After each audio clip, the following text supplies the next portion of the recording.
Hello and welcome back everybody. Episode number 100 and I'm so happy you are here. Hope everybody's doing well. I am doing well too. And as promised, the machine is doing well too. So we are back on a upgraded system. 2 terabytes have been added, 64 gigabytes of memory instead of 16. And everything has been properly set up, configured, and yeah, happy days. So X4 definitely gonna be the main game on the main drive, and the 2 terabytes is for so many of the recordings and other games that are all available to us. So episode number 100. I am so delightful to express my gratitude to the developers, express my gratitude to the YouTube community as well. Um, so the adventure I have been on this channel has brought me so much joy and also so much of hobby. So tinkering, figuring things out, being in an alternate life, all amazing things which this software product has made available. Can't stress that enough. Can't stress that enough. In a market of trend chasers, this title deserves all the love it's getting and way more. It should get way more. So, with that out of the way, I want to also thank my regulars. Your like so casual and loving support for the series truly is something I have grown accustomed to.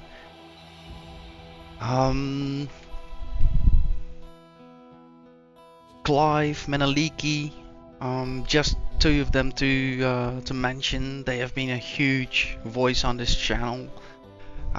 Yeah, thank you so much to all of the other lurkers, viewers. Sorry I don't know you by name. Feel free to always share that, but I also respect your privacy. So having that said, I don't want to take up much more of your time, guys.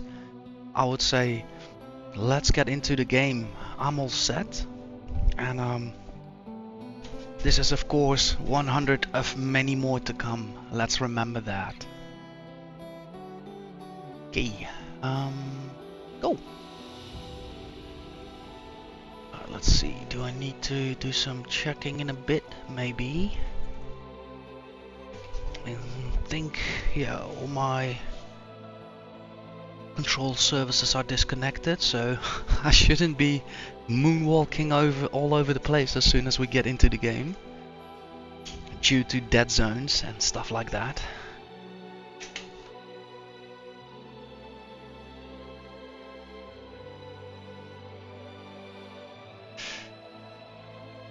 Let me in the meantime do a quick check.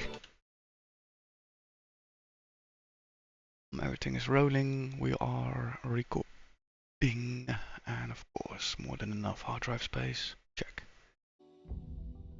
Yeah, a bit nervous of course with all the new hardware changes. Especially something so complicated as setting up gaming settings and recording and having that all matched up, because otherwise you'll have choppy images or lag or loss of quality. Okay.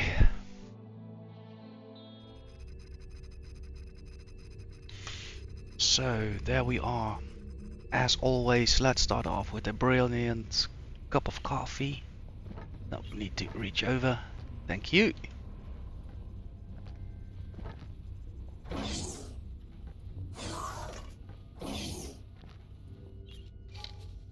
And yeah, I'm on the lead ship. Let's go to the bridge.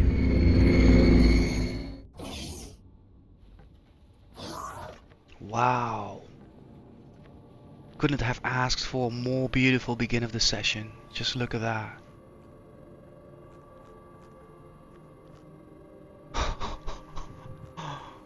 Wow.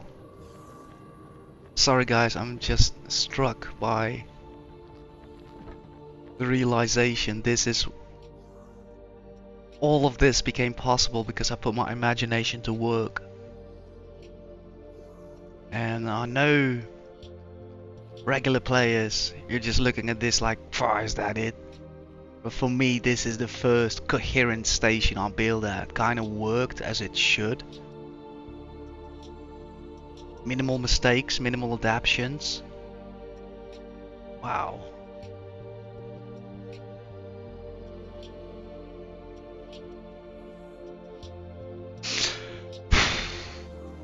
Yeah, this is beautiful. I love this.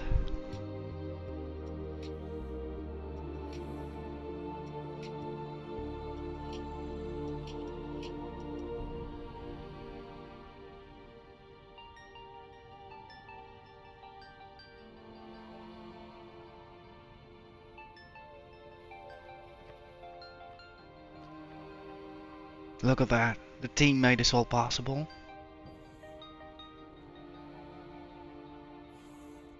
Wow.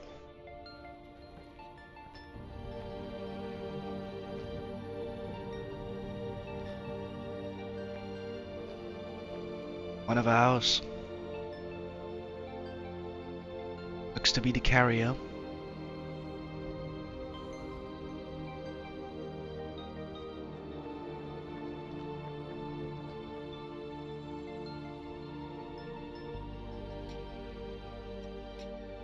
Gosh, all the feels.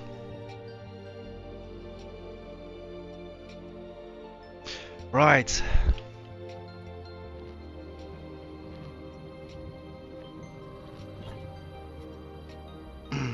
Let's soak it up a bit more, so I would say. Sorry, mate.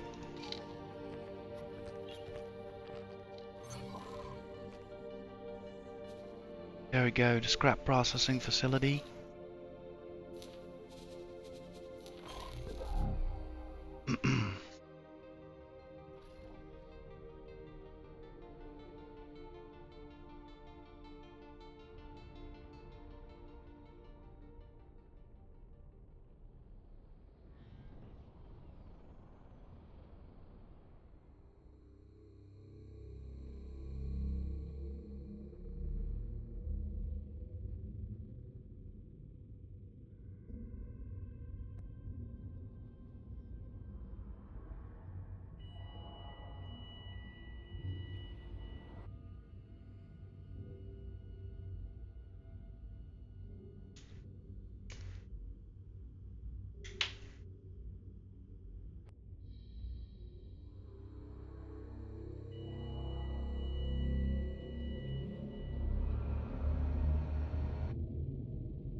Yeah, beautiful.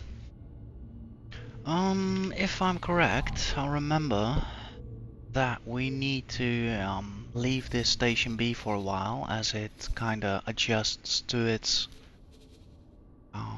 rates and volumes.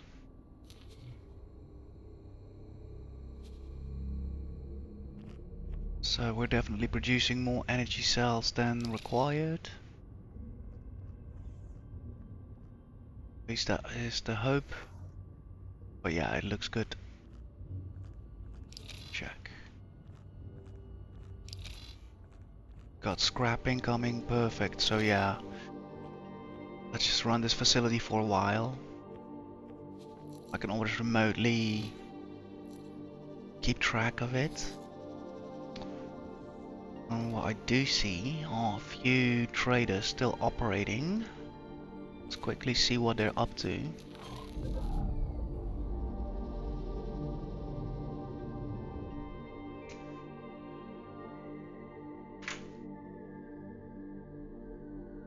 So currently the station has been physically built. The first scripts have been written to put staff to work, and Stage 2 now involves kind of physically finishing the station. So now we know how big the station should be. All the required modules have been built, and therefore I'm now finishing up with security. So we're adding shield generators, we're adding turret groups on the whole of the station. So it is module based, but every module gets treated, because I do want to have this station be as much as self-sufficient as possible without me adding additional vessels to it to protect it. So it is a first setup. It are the first turret groups. The way I designed it is that each module just protects itself, obviously. However, there are a set of defense discs, there are a set of defense structures. So also the security has been a bit more beefed up than I would normally do. So, having reminded that myself by watching this trader, quickly want to see if he goes for another run. That's not important. What is important is that I'll remember, probably not all of them are scheduled to grab all goods. So I might need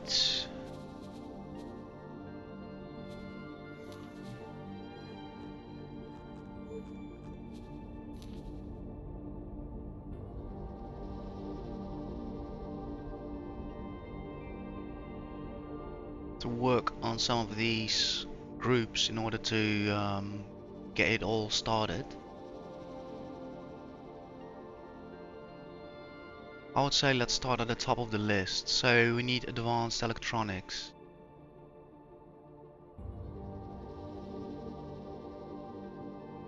$1860.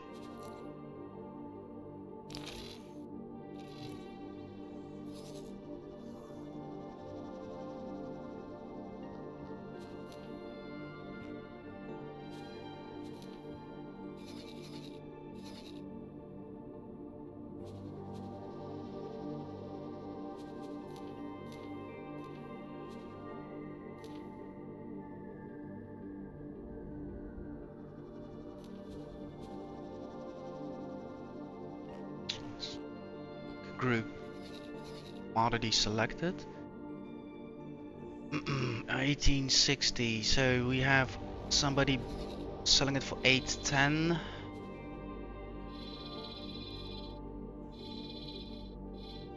We're gonna do that. Seems to be in fine price. And we have the coincidence it's not that far either. Also, they have exactly the amount we need, slightly more. Still have a test fleet of traders, better utilize those.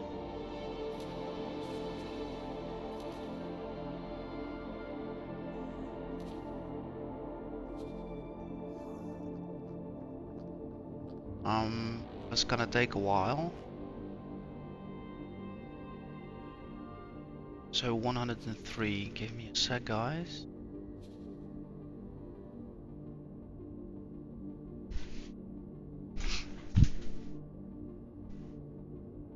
It's not. Where did you put that thing? Oh yeah, one sec.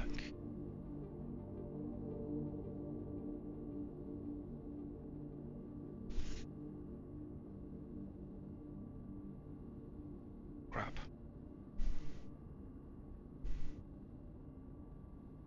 I just had it.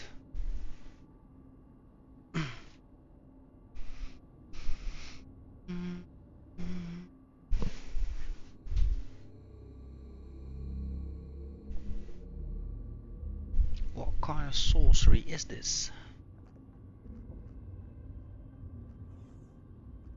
Okay, I need to find it out later then. Crap. Oh, here it is. Sorry guys, everything I have is almost black. So when I game, I can't find half of my stuff.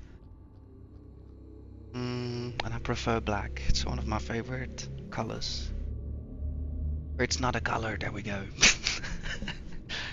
I just love black. Reminds me of the void.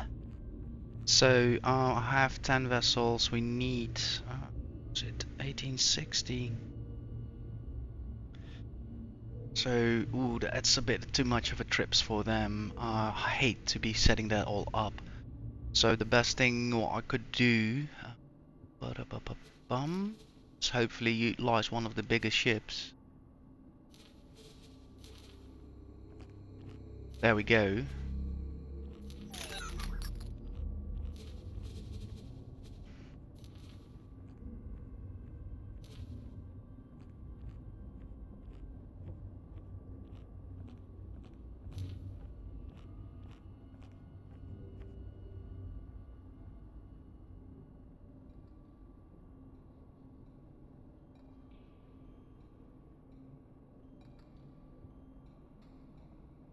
Yeah, let's have him work on 2 full loads. It hardly cost us much more.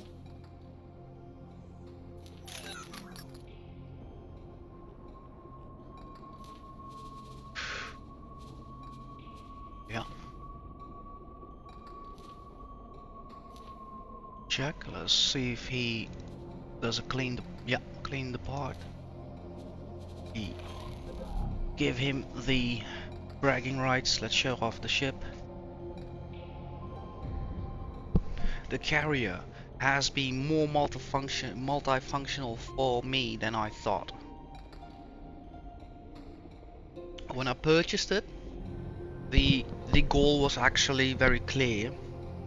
It should support destroyers. It should support the lead ships, which is a utility ship, with the ability to have lots of fighters on board and then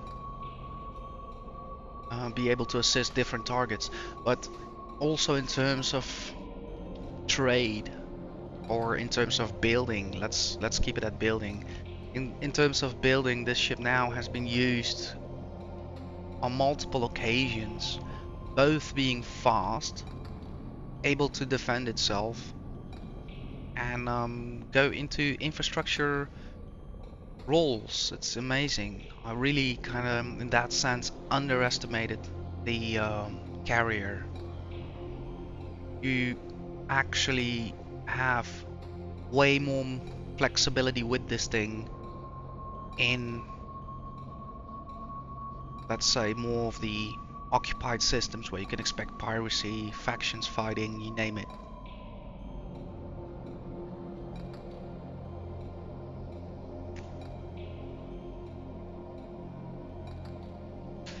Cool.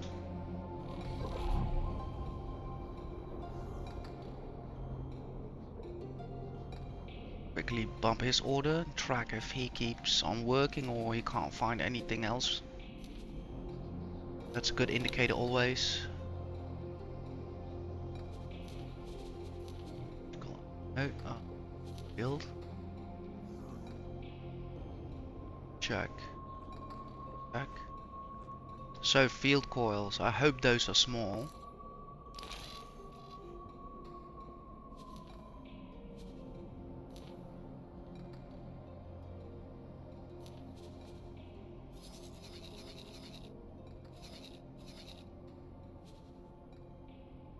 $329 I see here.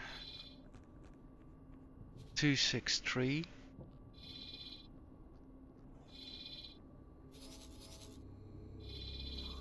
Yeah, seems to be 263 is the main.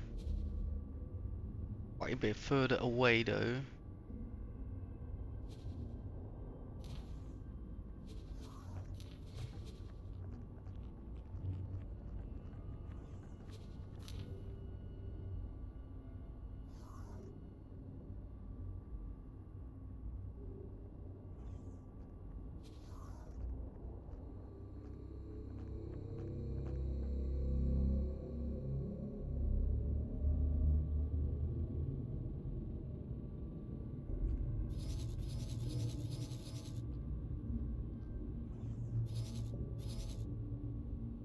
Wow, what happened here?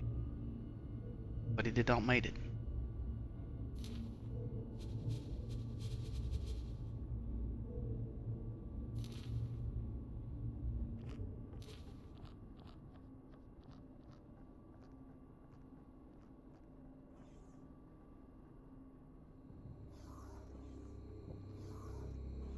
Check.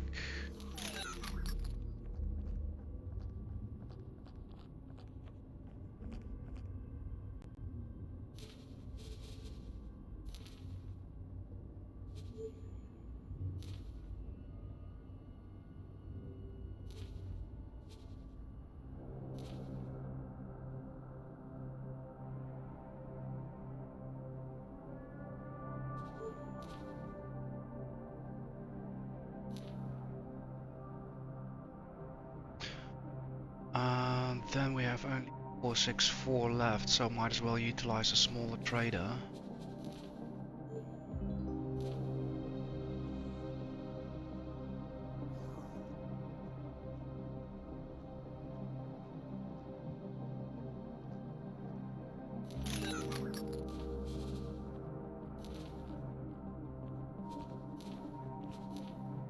And then we got 258 left.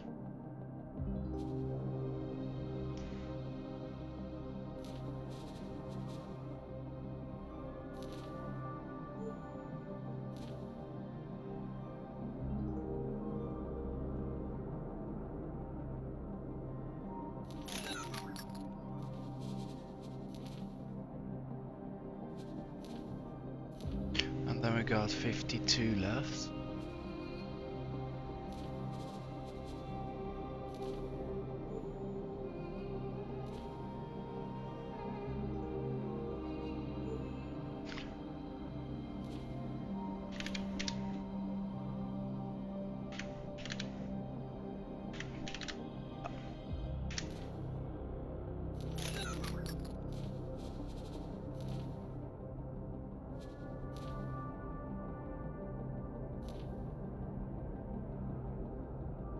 Okay.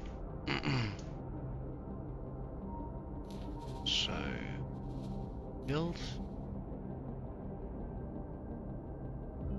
Shield turret components almost. Let's round off, or not. Doesn't really make it. But difference with a calculator.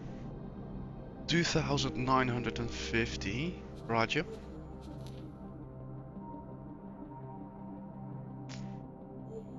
I already forgot what it was. Shield components, check.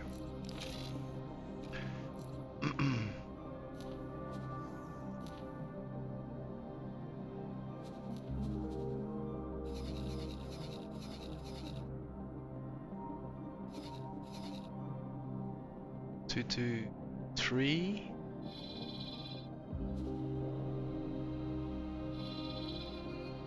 Hmm, 160. Don't mind if I do.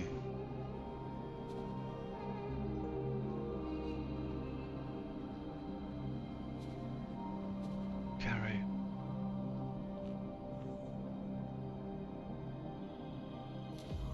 Right width.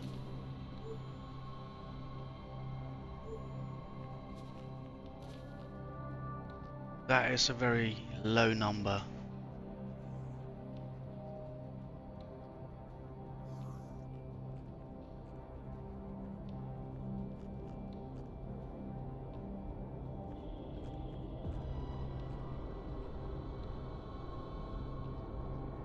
I'll probably need to empty something out on the carrier.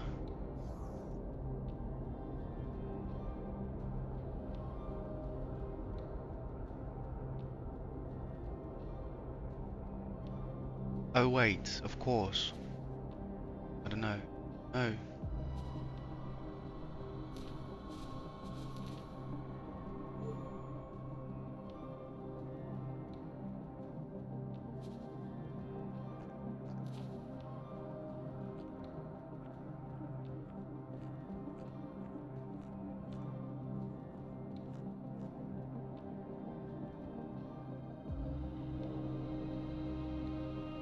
I'm a bit confused.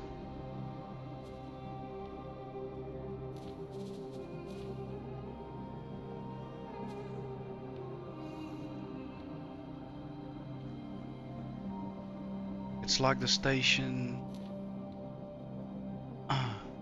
Okay, yeah, that's exactly what I thought. I think somebody just jumped in front of us. It looks like that, or I completely mischecked the quantity available.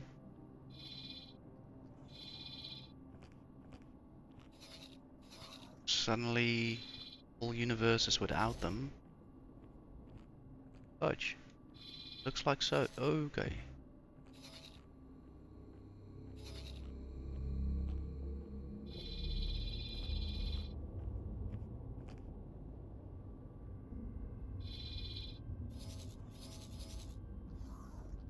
Probably need to act fast as well.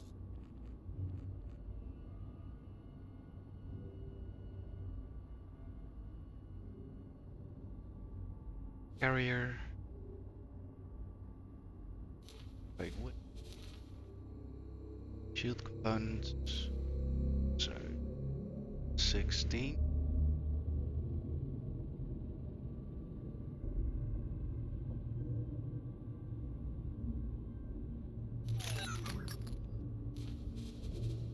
That's for what it's with.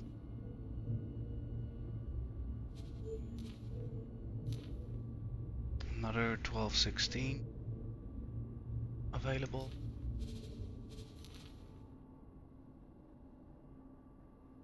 Nope.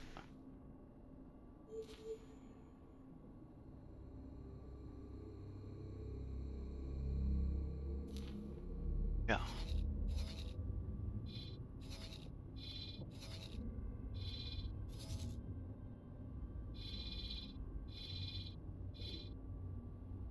Now we know why the the Ladi systems faller.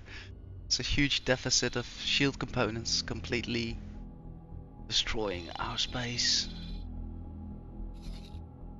Just had one.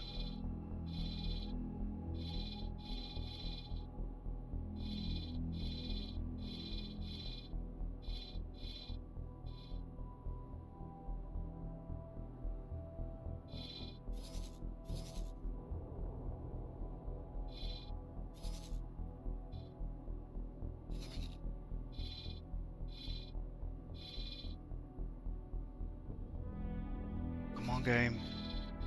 Yeah.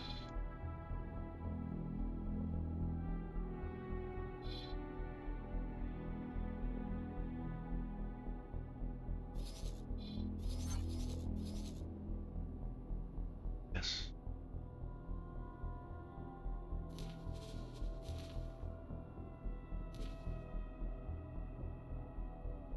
Don't need that much, so we need 1734.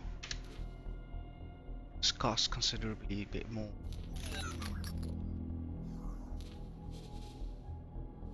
That's for what?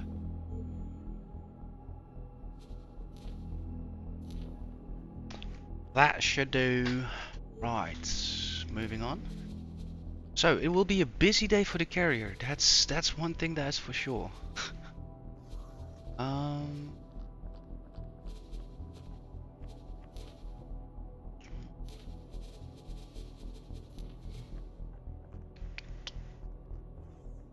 Third component 3100. Let's have that put in. Check.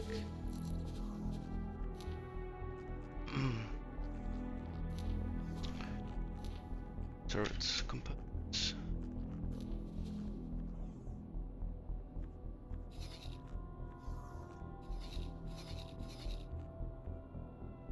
One nine one 188.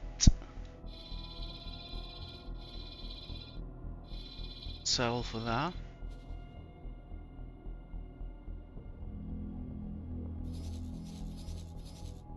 Teladi, third component, factory.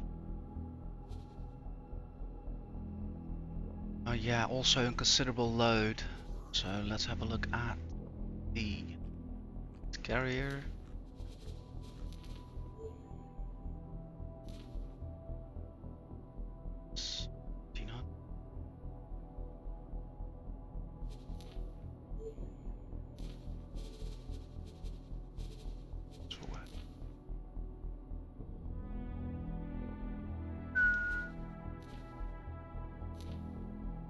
Definitely not a round trip.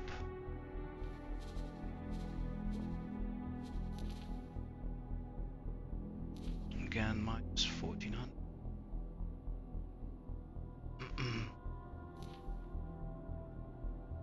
Let's transfer that with build storage. We have 300 left. Serve that for the smaller traders.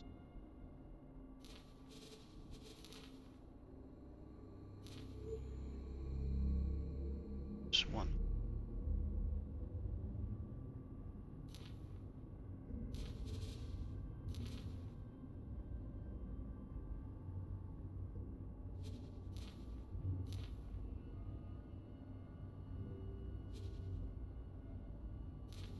Right with.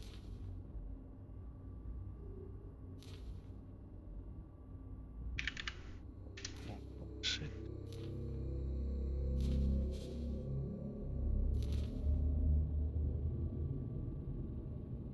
Should be there. Okay, let's review if I have all the needs covered. Yeah, we got plus 1866 incoming. We don't need Claytronics. Energy cells have been covered. Field coils have been scheduled. We don't need hull parts. Correct amount of shield components has been ordered, and third components have been ordered. So, beautiful moment to review and give credit to the carrier. Let's see, the carrier group has currently 10 escorts board stationed, and it has 2 gunboats immediately out. Are they flying point guard? Which is completely fine by me, but yeah, exactly. Okay, just wanted to learn. It's easy to recognize by eye formations.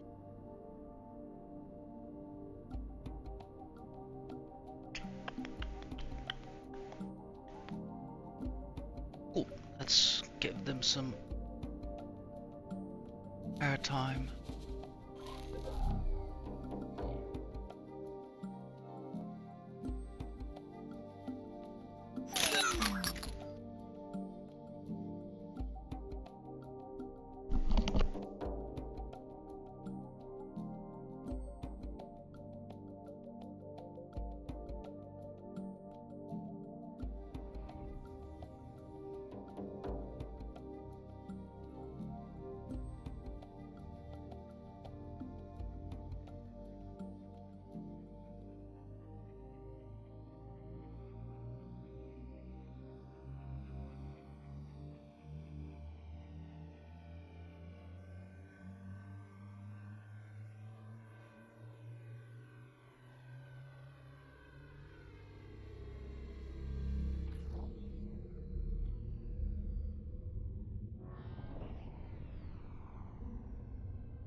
In hindsight, I think, see, we've got 2 more gunboats in the group.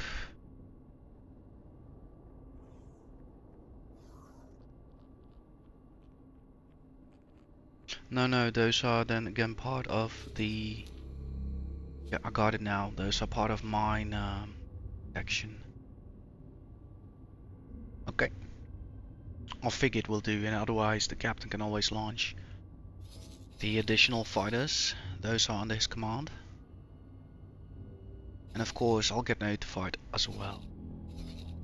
Okay.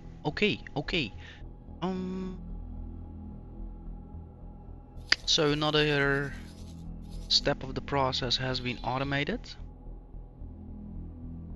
How are the smaller traders doing? Indeed, not much, I would say. All hanging by.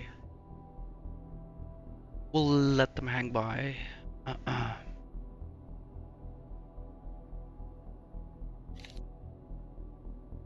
doubt they will be getting an assignment. As long as the station is not built yet, it's okay. Okay, let's turn off the trading view. Tutor is also compacting again. That's good to see. I saw that message. I wasn't blind.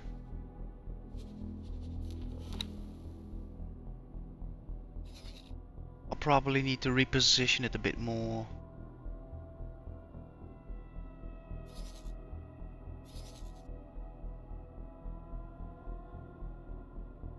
Compactors are doing their thing, and the tugs are doing their thing.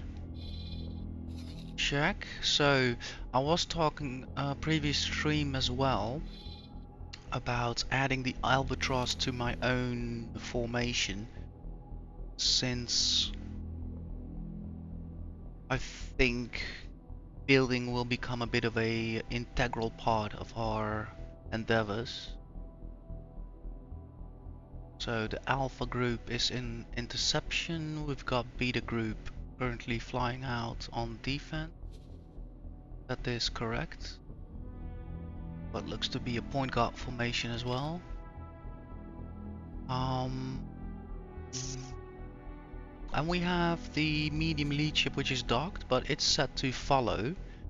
I think that is a perfect role for the builder as well. So we're gonna add him to the Zeta group. Follow commander in Zeta. And with the click of a mouse, we should see this ship come alive. However, I do need to realize one thing. If I decide to move out this session, we still do need the Albatross for finishing the stage 2 of the physical build. All of the armaments and shield generators. But at least it won't be drifting alone, right? So I'd rather have it stick with me in the formation. For comparison, I want to quickly see what I am involving the ship into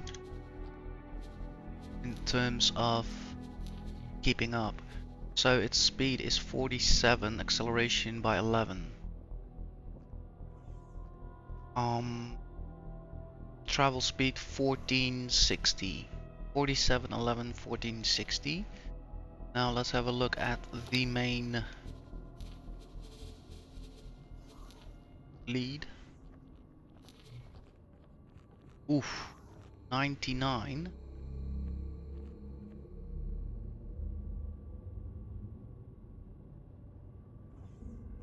Travel speed of 3000. Okay, so yeah, the build will be lagging behind tremendously. I need to keep that in mind when I'm gonna do some jumpings, or let's say gate travels in this universe.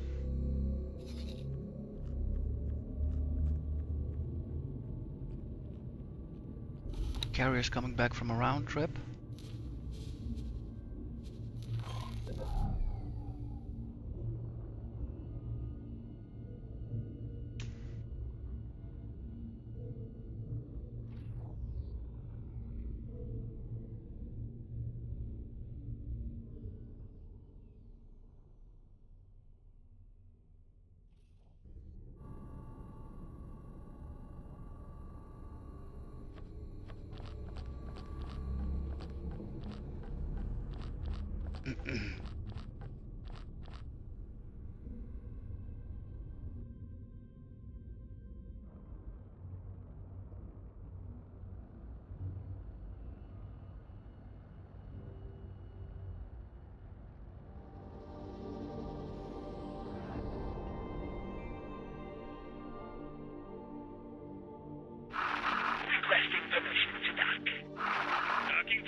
kind of love how the docking is obscured because of the solar panels.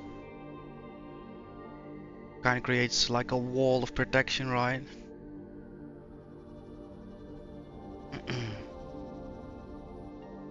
Casting even the shadow.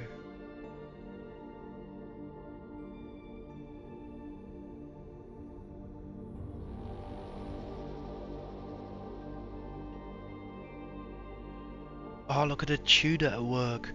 Guys, we need to switch.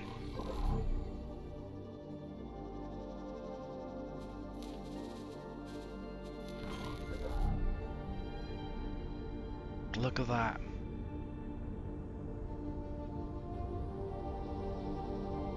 Money being made right there. Wow.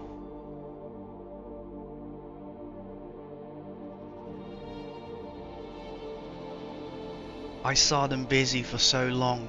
I saw them flying by for so long, these tugs, these compactors. Finally, we're in the business as well. Oh, the feeling is amazing.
Wow. I'm so happy for myself, guys. Look at that.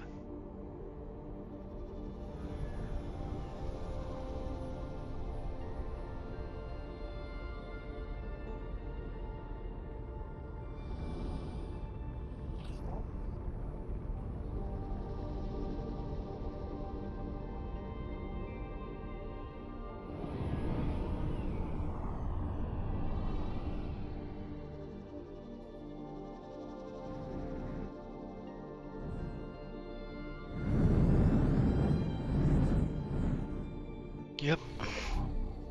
Lovely. Seeing everything working alongside is amazing.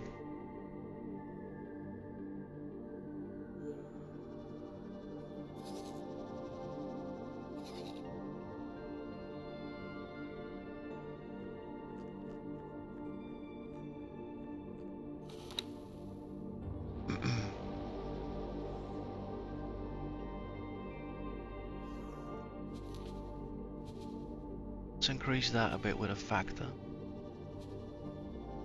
Me.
bit of a cleanup. So I'm letting the main ship take some more distance. That will make it easy for other ships to navigate around. Compactor has to do its thing. Carrier will be flying away. The Albatross will be following. So yeah, I'll become a bit more relaxed here. I think for safety, can order the 3 traders for the station, the build traders, to dock and wait before they get run down. No reason.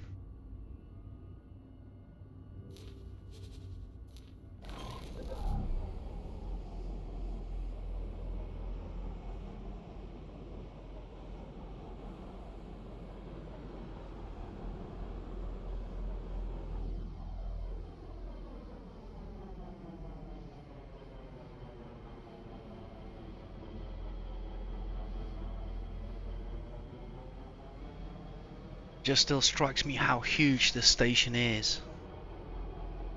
It looks so simple, right? 2 processors, a few solar panels. Just look at the size.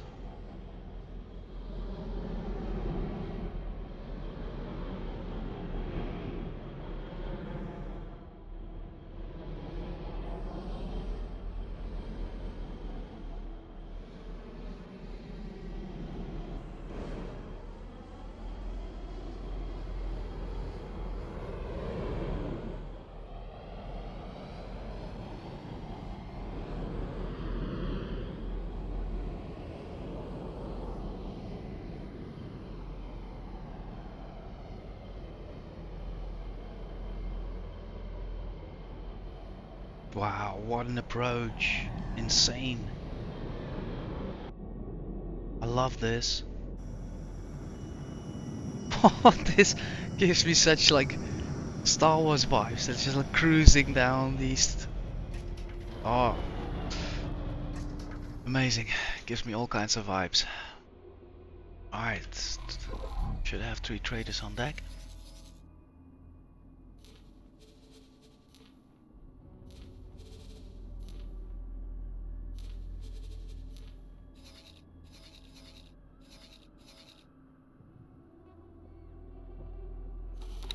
Check, yeah, you will be trading. Assume.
Yeah, this is so a nice reward on the 100th episode to see this station now functioning, to be able to switch between all the elements and just see them at work. It's beautiful. Stop it, you're crying.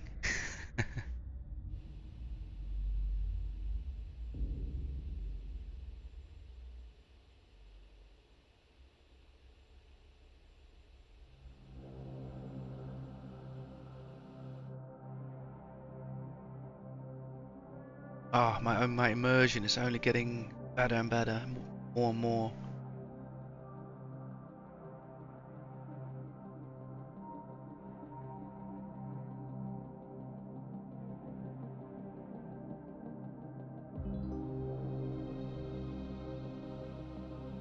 I love what we have done in the system.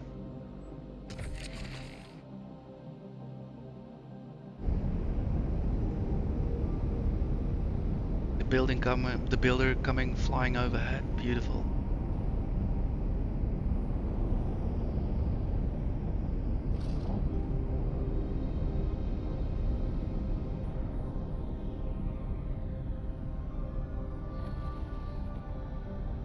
Wow, nice.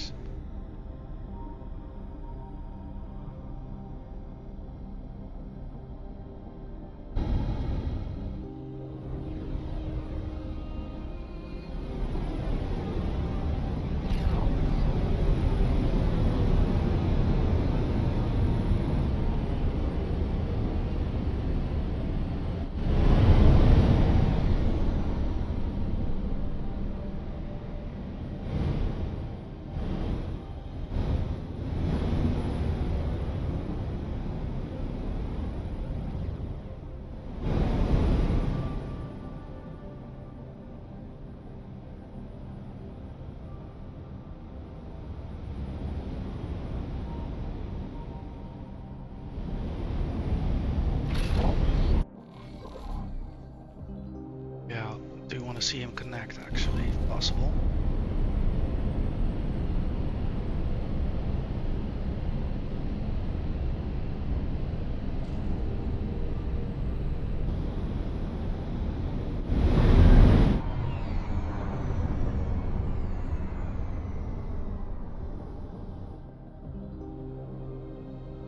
We're gonna hold up this pattern for a bit.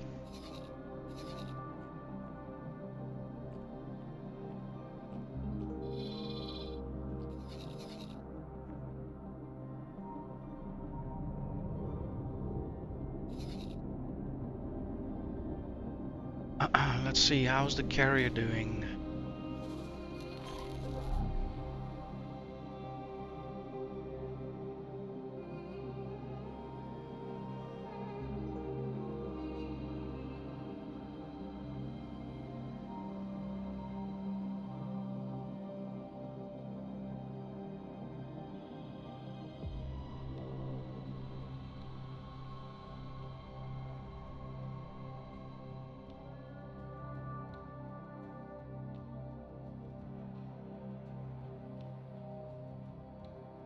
In all its simplicity, still a beautiful station.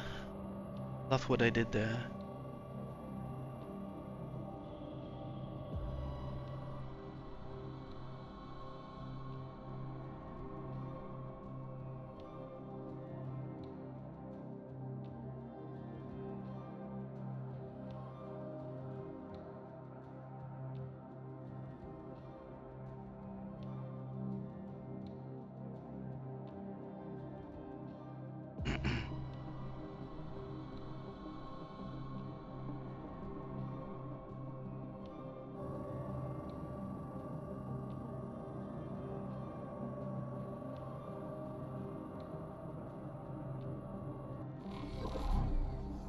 Copy that.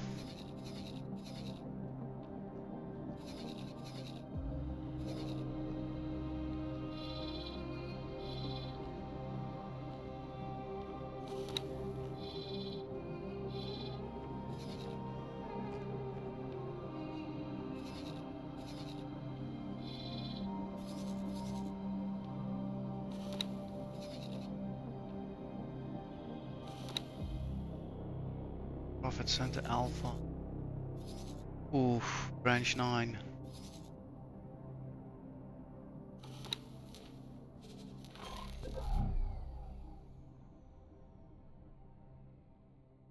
Well, that's a bit of a downer, seeing this beast again. Requesting immediate backup. Trust me, you won't need that in a bit.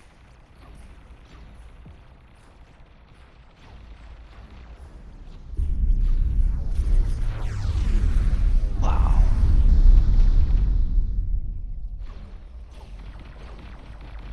Oh, this is such a downer to see this happening in Profit Center Alpha.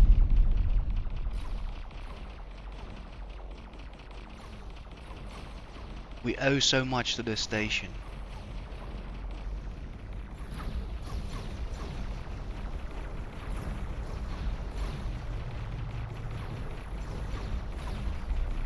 And at the very moment, the most frustrating thoughts that are going through my mind is I actually have the hardware, but I don't have the skills to apply it.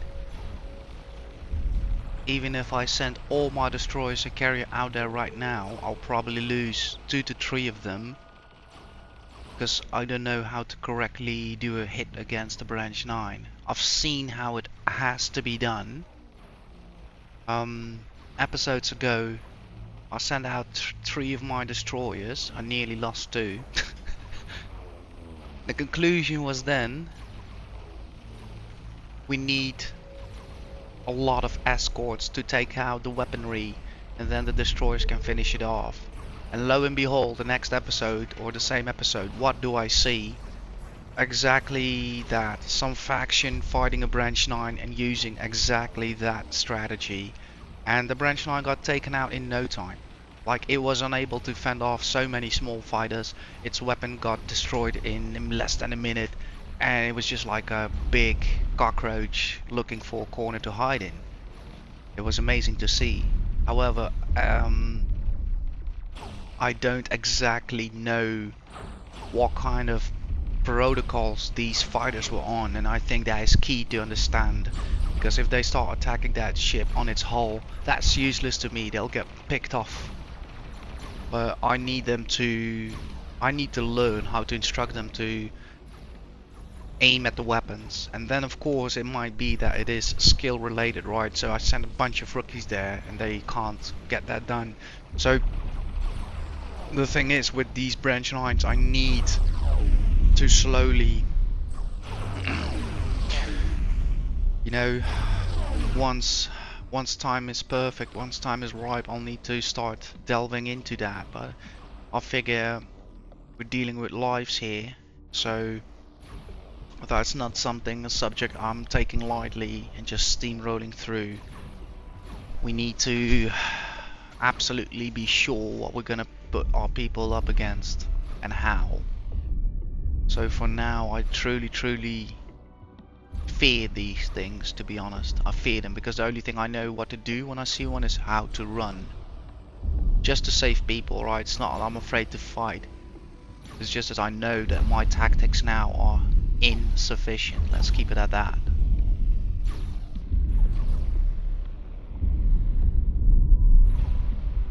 Oh, this is so painful to see.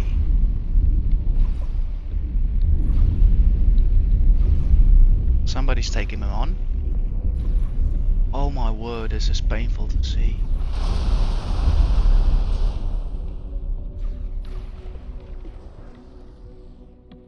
No way.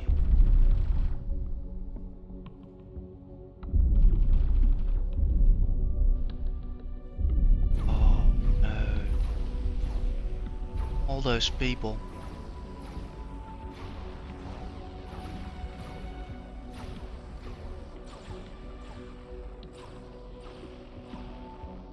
I see multiple destroyers moving in.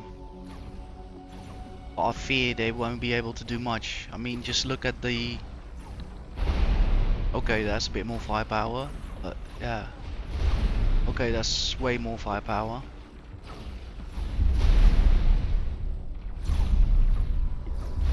So also now, you know, like, I don't like to see this. I don't like not being able to help, but The least thing I'm doing right now is observing, learning. How does the enemy work? How do factions respond? All of that knowledge, I hope one day to use against Xen.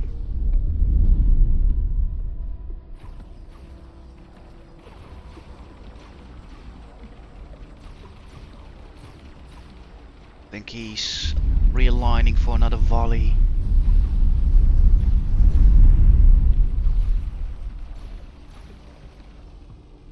He's taking out fighters, see? So exactly, you know, that is the point. We need to really learn how to deploy. Because my strategy also tells me if I send a swarm of fighters first, he'll obviously start targeting them. However, he also does not take long with his main weapons to disassemble the destroyer. So where's that equilibrium? Where's that range where you dispatch the fighters at them so that both parties, both the destroyer and both the fighters are in the most optimum range and least amount of casualties occur, right, on both fronts. So this is such a hard thing to master. Hard, honestly.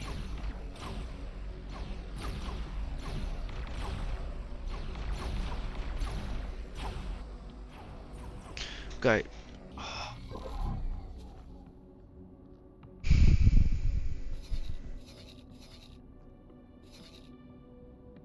We got one, yeah, so there was a second one coming in. Don't think they can do much.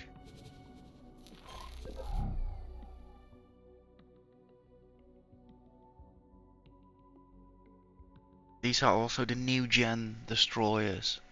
So these aren't like the old school ones, these are new types, and if even these are so disadvantaged against the branch knights, like what else could one do?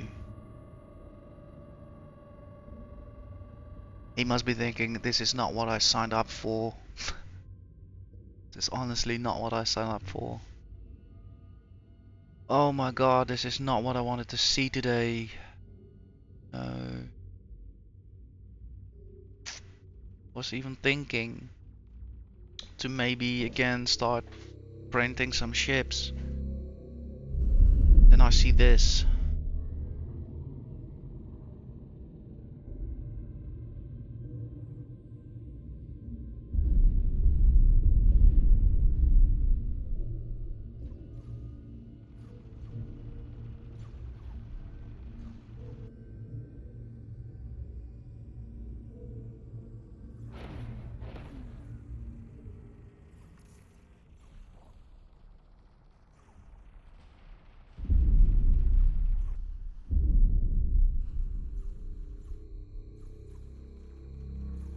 It's not a really good angle the live stream is showing me, but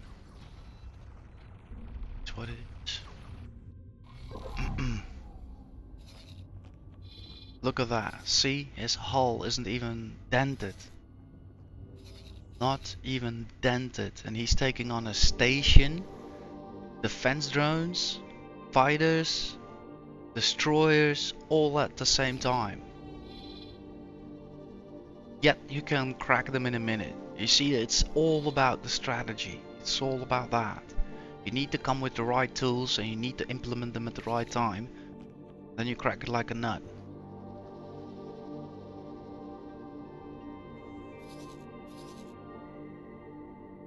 I think repair works are already in progress for that station, even though they are still defending themselves. Or is he flying on to somewhere else?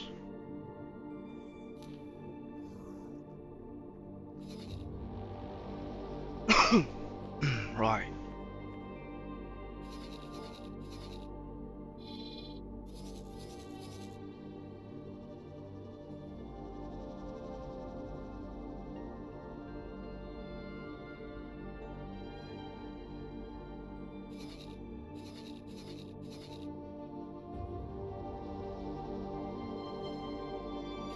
Can't believe we used to have a station here ourselves. Pretty naive.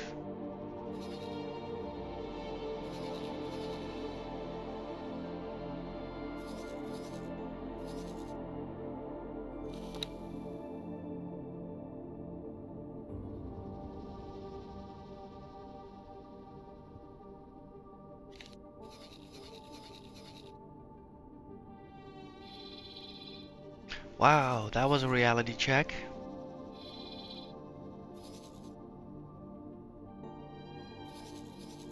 We have been distracted with beautiful things, but our enemy does not sleep. I say my enemy, though it's not my active enemy. I know with every station they take down, with every system they invade, they will only make it harder for us also to exist.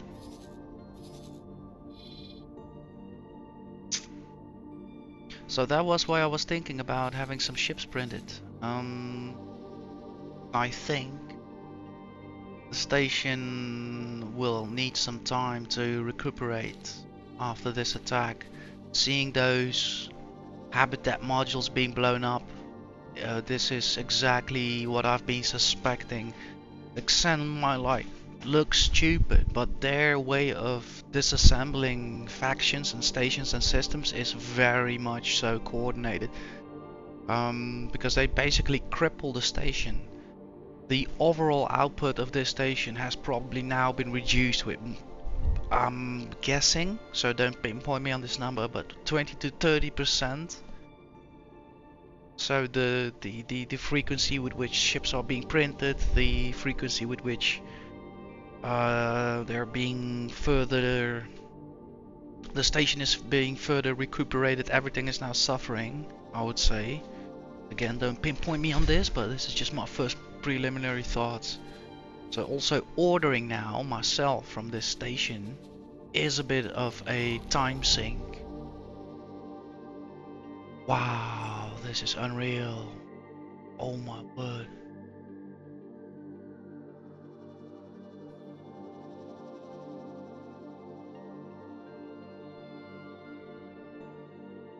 That is horrifying to see.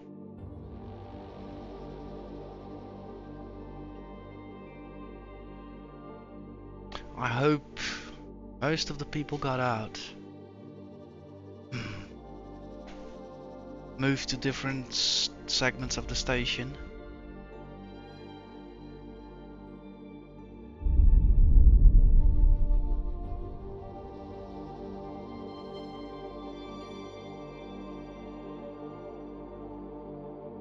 Yeah. So I might delay, postpone my order. I do it in another system. I'll need to see what I exactly want once we'll start with that. Let's take another look at the progress.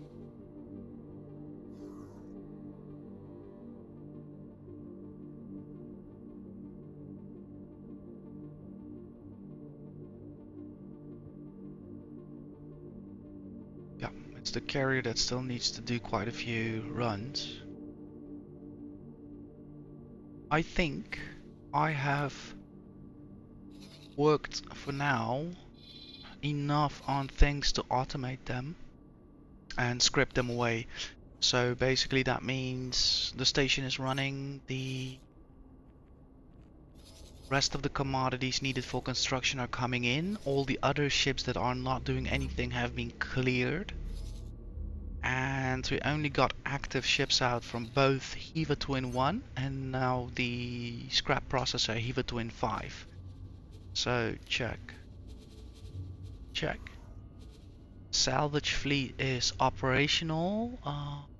Fleet is on Overwatch. Yeah, salvage fleet is operational. Currently no wrecks. That's fine. Temp fleet 36 is still out there doing jobs.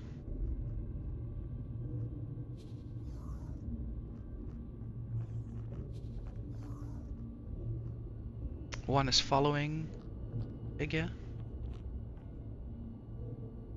quickly check. If so, I can order him to dock. Yeah.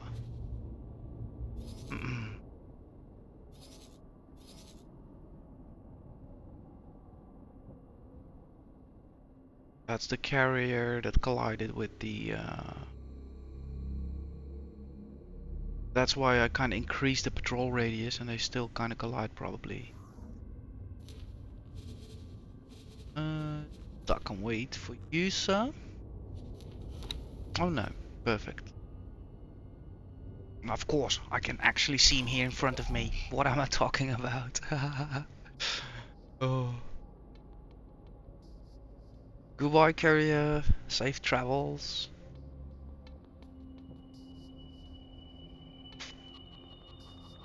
Avoid resting in pieces.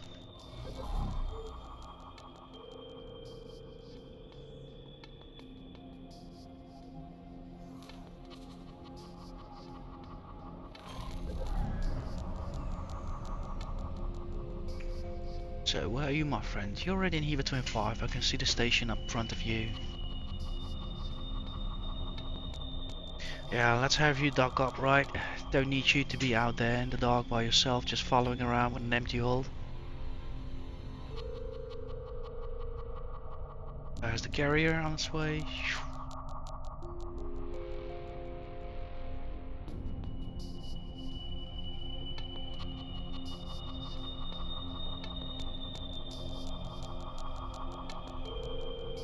Oh, look at those scrap cubes. All ours.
Very, very cinematic.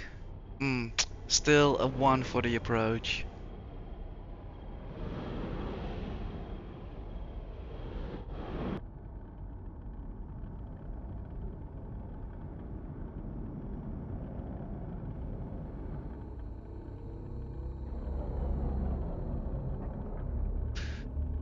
Beautifully done.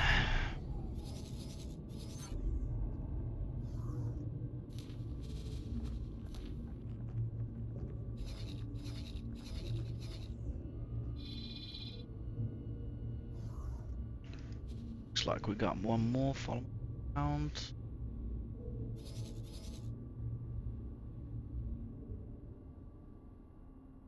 Yeah, empty nothing. So let's have you dock and wait. You also look done. Let's have you dock and wait.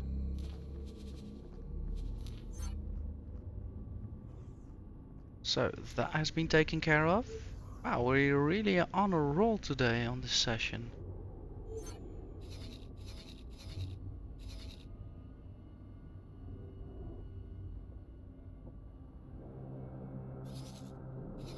Yeah, we got a destroyer on standby anyhow. Overwatch for the salvage fleet, where we can flip, reverse them in a switch. Obviously, utility ship is just here for Overwatch, but it's not designed to go in for engagements. It is sufficient to scare off a few of the smaller ships, right? And if I'm correct, we at least have a few gunboats present as well, so we could always dispatch those on our behalf.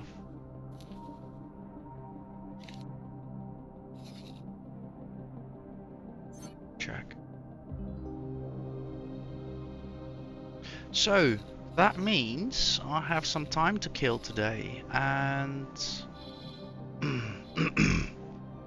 one of the ways that I wanted to do that is to travel back to EVA Twin 1, since I've learned many lessons building the scrap processor, especially if you guys watched previous episode and episodes especially before that, where I like really went into the logic a bit of the production rates, since I was confronted with that. Building my first station over in EVA Twin 1, I focused on some raw resources that were brought in externally, so there is no production rate, there is just a storage, and the storage gets supplied in intermittent intervals, right? So that kind of landed in my head and stuck. When I was designing and thinking and planning the build for EVA Twin 5, unfortunately that was the same philosophy I carried, right? I completely just thought, you build that stuff and we'll see. However, with every module there's a picture perfect description that tells you what the module is designed for, and also what components the module needs, and also what units the the production module needs in order to actually start producing.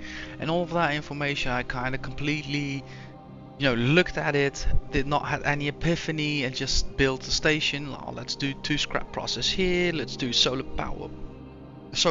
panel here and there, looks pretty, built.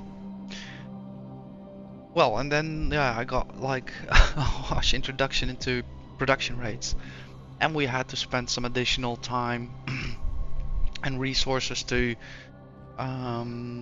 get a control of that situation, and we did, quick. Then I had a lot of like epiphanies about EVA Twin 1, because obviously I also expanded later on the station with some production modules to experiment, and I completely now realize those are operating on perhaps, there's a very good chance, on very inefficient rates. So I do want to leave EVA Twin 5 in a bit, because the only thing I have to do is assign a builder, and I can do that remotely. Everything is scripted away, so I literally have just time on my hands. So what I'm gonna do is set the kettle, put up some new coffee with myself, and then I'll switch over to my small and medium lead ship, and we'll go out for a travel. We'll go back to EVA Twin 1, we'll have a look and discuss some of the thoughts I'm having for that station and that particular piece of space we are occupying by inheritance. And then I think after that, to kind of celebrate the 100th episode, I think I wanted to broaden my horizons and fly out a bit more. So perhaps we could also do some bit more of, expanding our horizons for all of the things to come. So yeah, I'm gonna make sure that the kettle is on and hot fresh brew is gonna be made. and I'll be back with you all in a few minutes. Make sure you get that stretching too.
Please halt. We'll be scanning your cargo hold. A clean scan. Good. You seem almost disappointed.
Well, so sorted, back.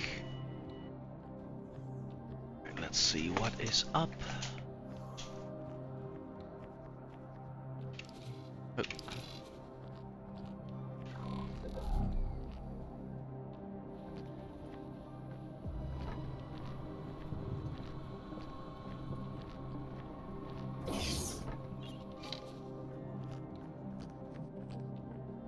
Sir? Hey, good day. Let's go to the dock area.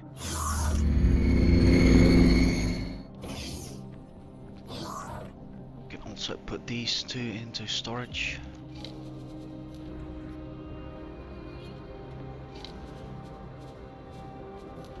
I would love for the crew to automatically do that. So if any of the developers might be listening, would be amazing. Would save me some time. Wow, that is a close-up. I could almost jump there.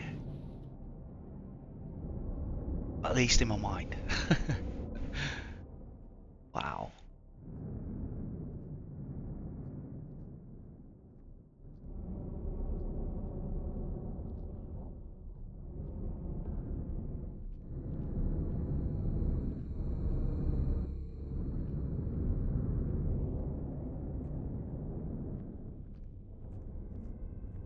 Hello, police ship. Are we all clear? Are we all validated for? Right. Let's go to a medium dock, which these two are not. Oh, I believe this ship does not have a medium dock actually. I forgot about that. Utility ship, it should have, right? I forgot where I put my other ships anyhow. So the lead ship is here though.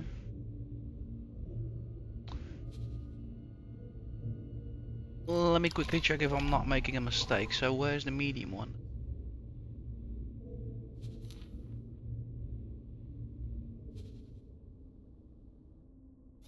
So on board the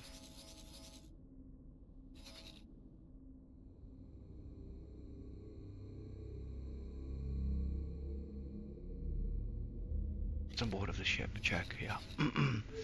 So I'll need to go either way into the small one. Have it on board as well.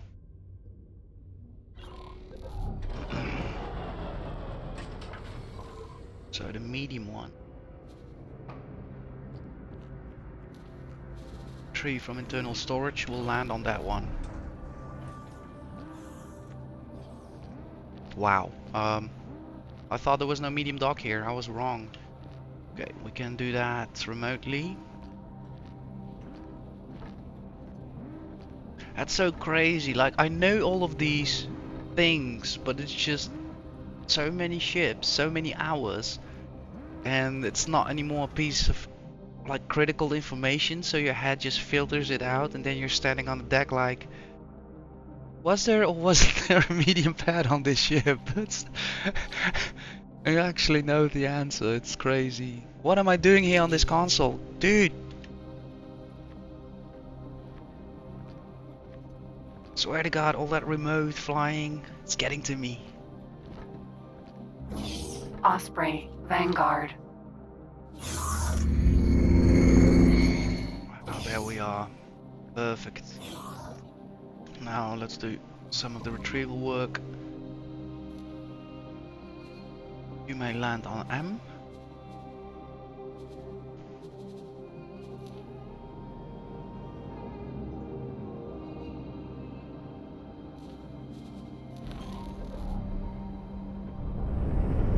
Yeah, sorry, I know we are going a bit fast now. Easy launching, being disconnected from the ship's gravity weld and bumping into the other ship. You did a good job, thank you. Right, so we are all complete.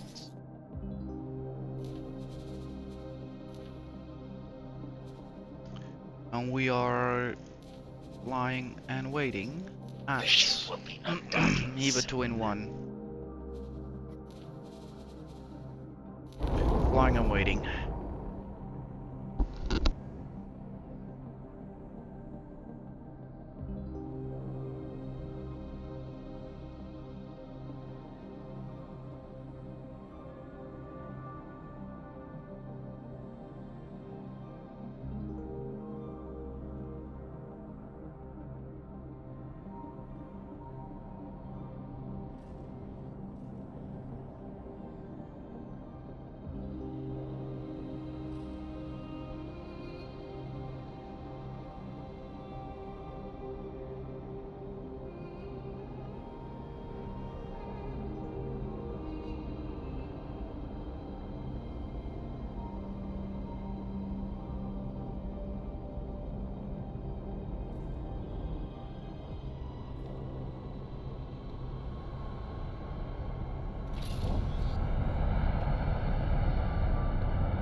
Okay, Eva Twin 1.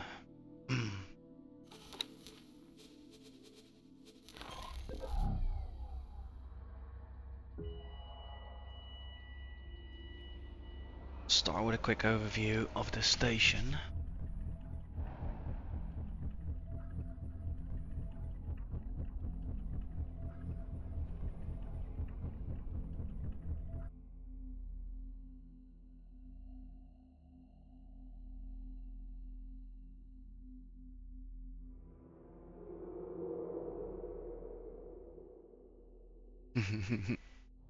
Yeah, this one looks completely different.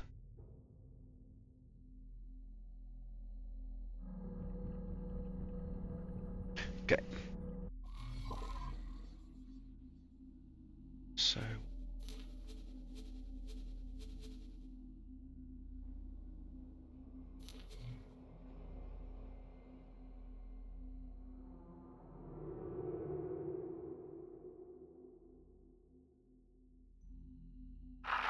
Requesting permission to dock. Docking permission granted. yeah, we still have some.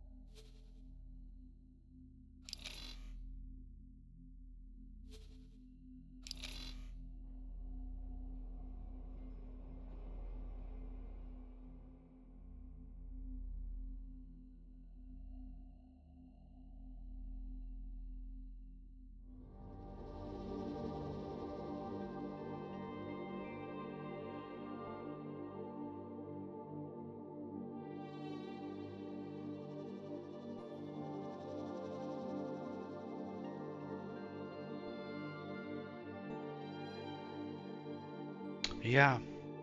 So everything I learned, we can see now how it applies here. So because I'm not producing more than enough energy cells, the scrap processor doesn't work. Same goes for refined metals due to the lack of ore, silicon. Yeah, also probably lacks energy cells.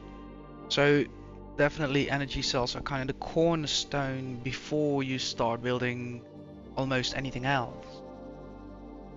A lot of things need power. So I almost think indeed there is a universal way of setting up a station. What happened with me in the Eva 25 was I focused first on the scrap processors, and energy cells became a fix later on. So from the beginning that station had trouble of getting into a flow. While if you start with energy cells and during your build you already start racking up, storing them, by the time your station is finished you'll have quite a substantial buffer, I would imagine, for further expansion. You can basically start developing blocks in which you build. So like the first block, you could actually save that in a preset, would be a set of solar panels, right? So it doesn't matter what kind of system it is, you could basically build a modular design where you can always keep adding to, but the block itself is separated from other blocks, so you basically have the most efficient way of adding on modules to the specific block. Wow. Yeah.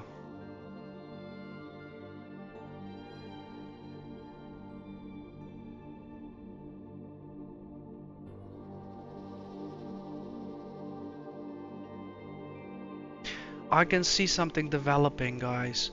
Like, this station has been a hotbed, a test station for a lot of things. But I think its main priority should be a home for all of my ships. So like, already we have a 3-pier dock. And we also have 6 landing pads. we can basically redesign this station to accommodate, to serve as a central hub for all of our forces, where it will be easy for me to set up groups, set up projects, all have that visually here for me in the system, and send them out. And there can also be building assignments like we did in Hiva Twin 5. But it'll be so much easier to coordinate that from one head office, so to speak. And for instance, in Hiva Twin 5, we focus on everything related to scrap. And that can be in the future expanded with production as well. But let's say Requesting permission to dock. Docking permission granted. let's say I should not take too many absolute stances at the moment, since what works here with scrap doesn't mean it's gonna work with other things. So I need to be always kind of careful.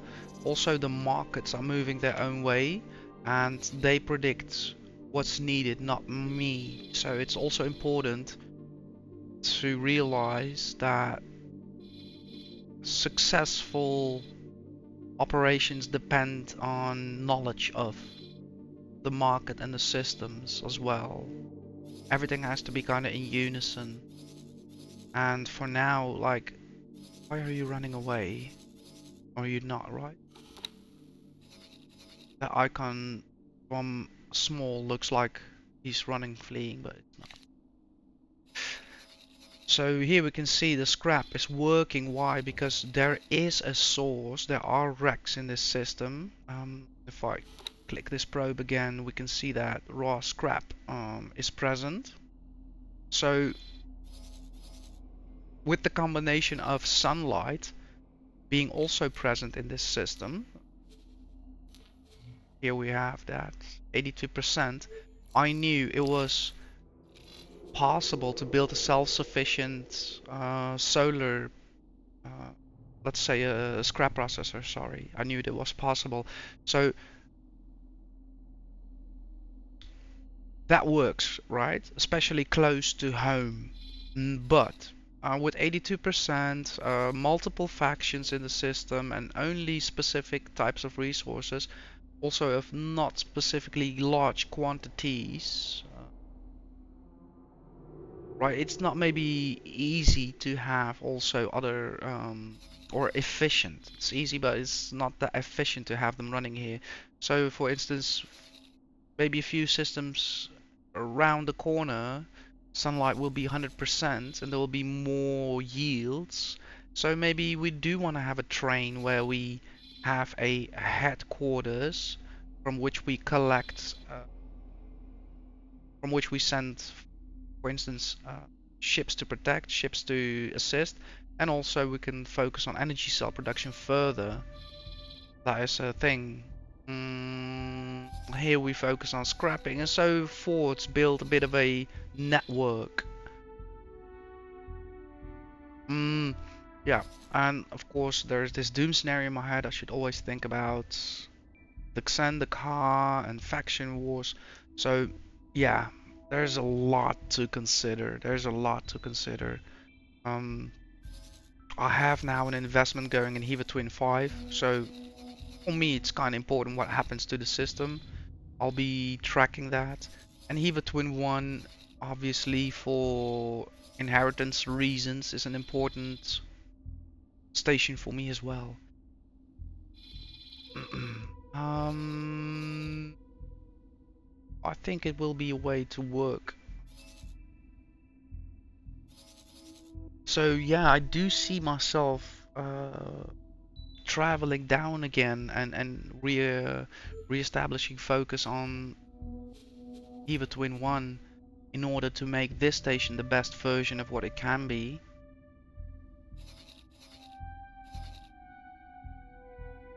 Let's quickly double check now how things are. Numbers are working.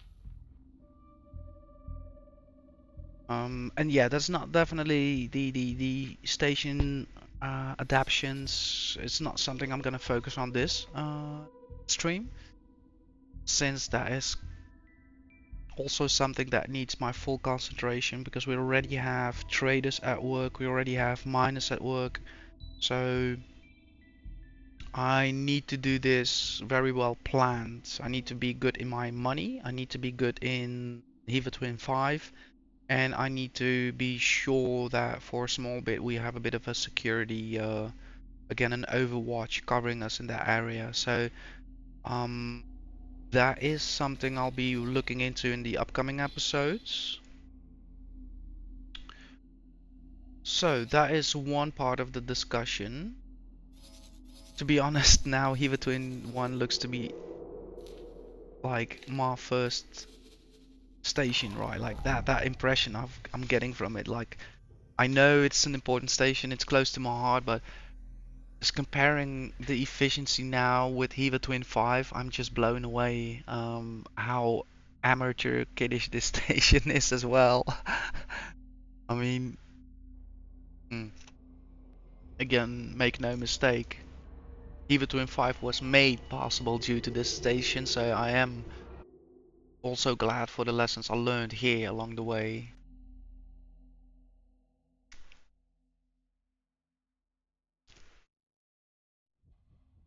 But yeah, I'll see the station expanding with a few more docking pads. Um, see the station expanding with quite a few more storages, since this will be headquarters, of course.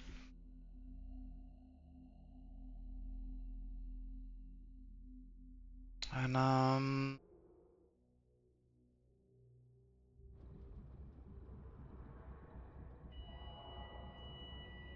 I think it will feel very good and secure to know finally at will I can have all the ships back, all the ships docked.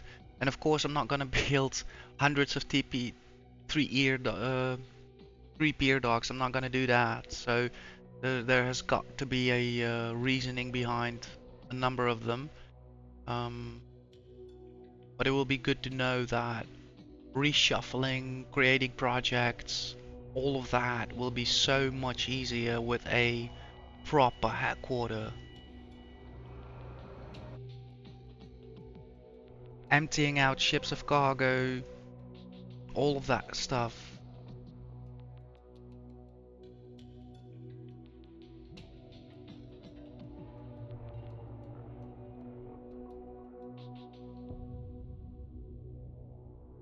Check. So, more about that to come, more to come, because this is only like an initial talk I'm having with myself and with you guys. So, lots and lots of sessions will be spent in the future while doing many other things. Um, okay, so far that was about station.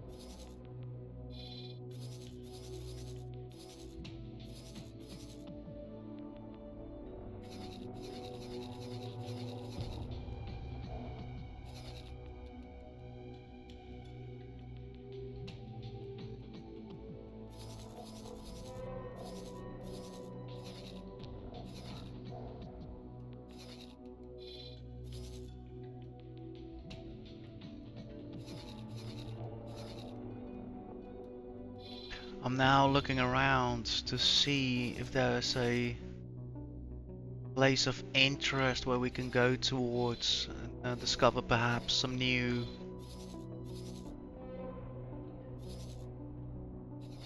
areas.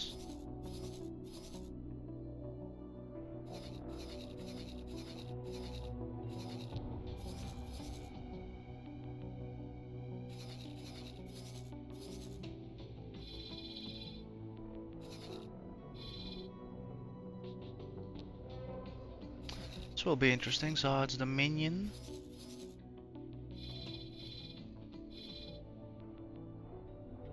So clear that one.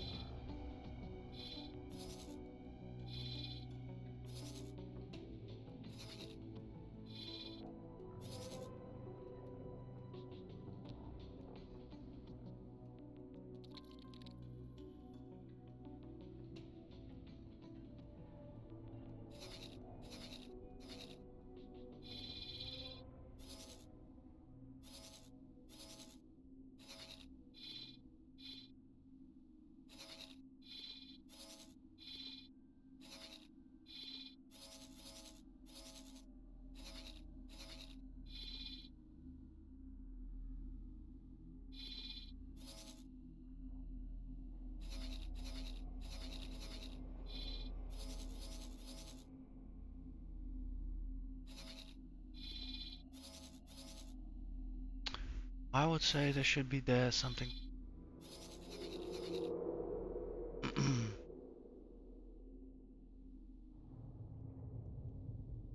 So we have a few scouts as well.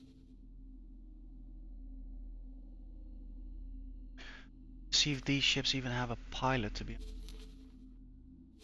Check.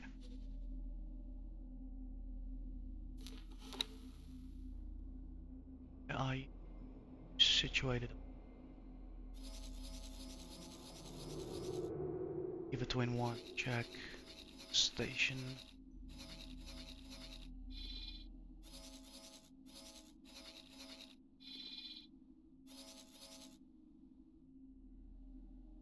EPV. V4.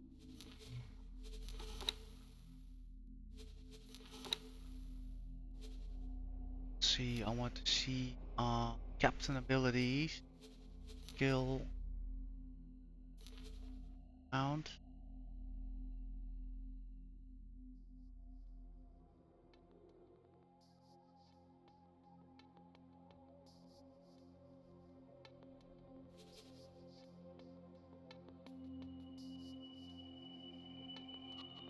Unassigned, so he probably was flying in a ship that blew up.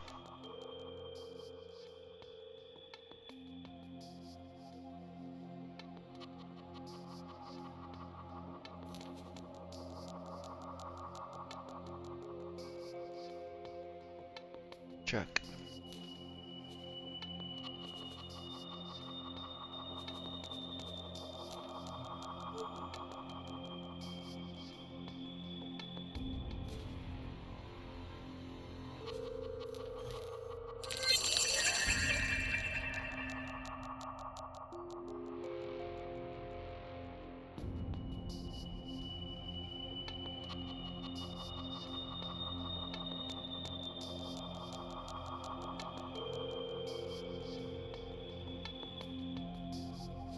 We have more unassigned, yeah.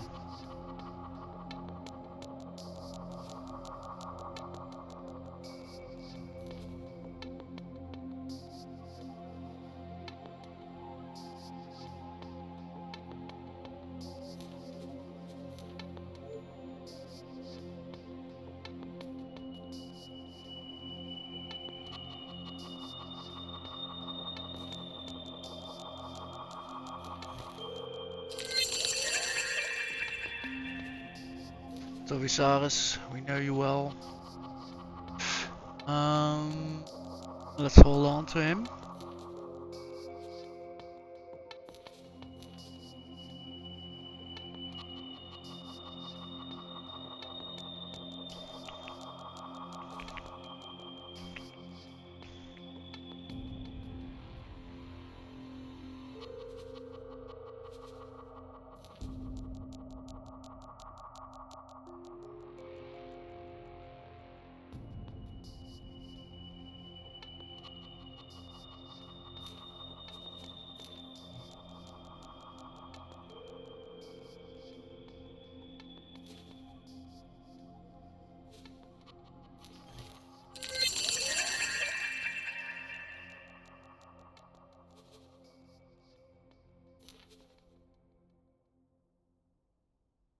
He's got a 1 in management. I'm gonna hold on to him.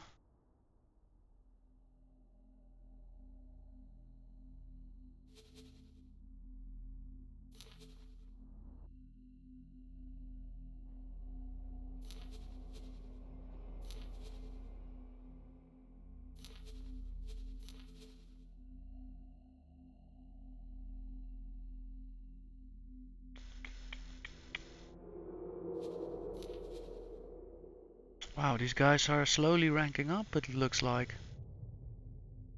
Being on active duty instead of just sitting around in a ship.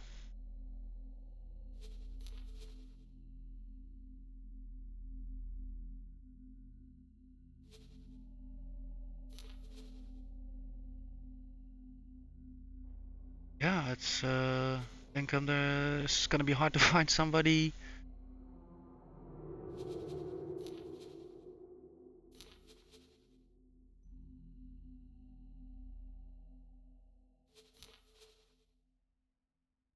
Yeah, so that's good news. People are ranking up. See, we have Scott.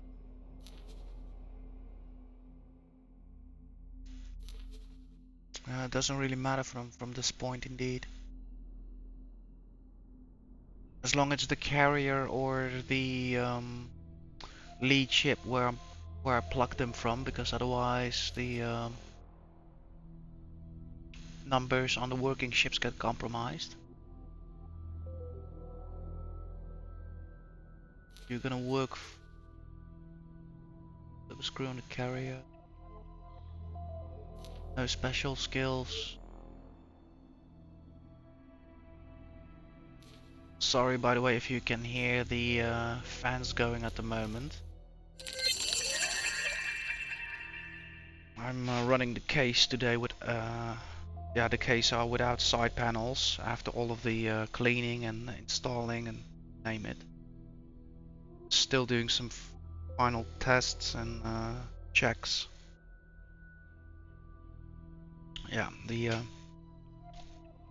should reside in a bit.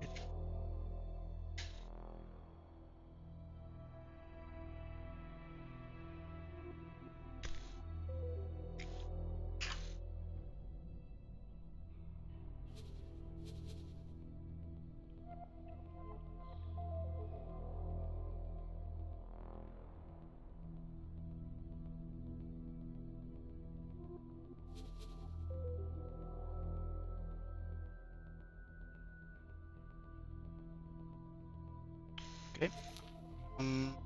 Everything has been set up. So I want to have one scout working this area. It's the best way to come. Okay. So let's finish up the exploration over here.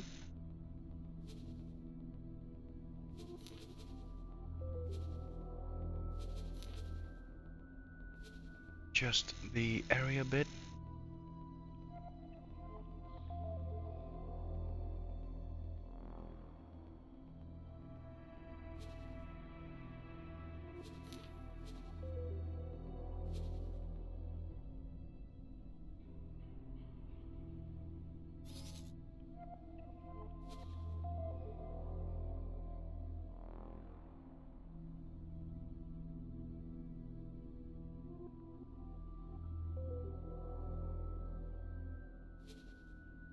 Check.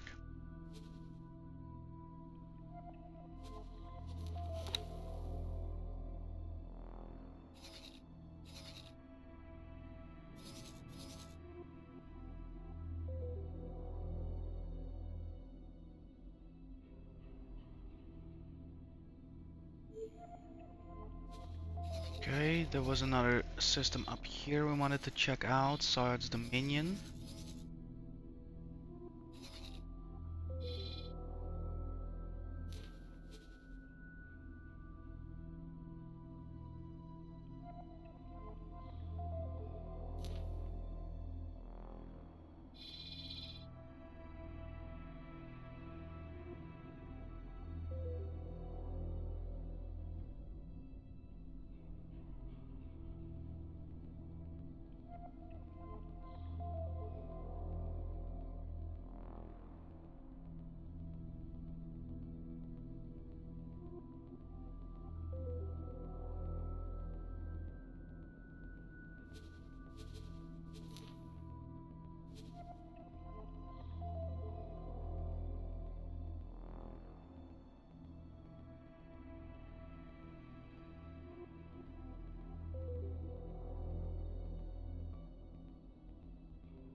Check.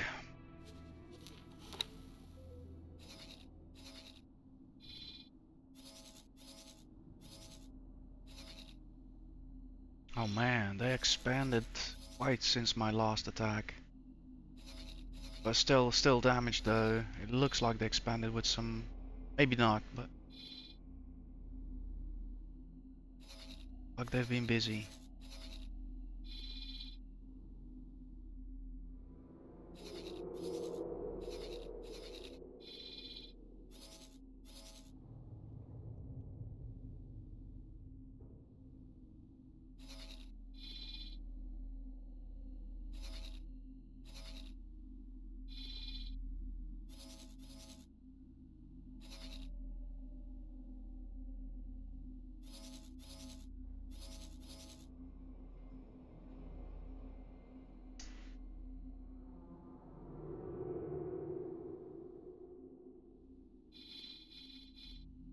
I'm so afraid to send somebody out here to explore.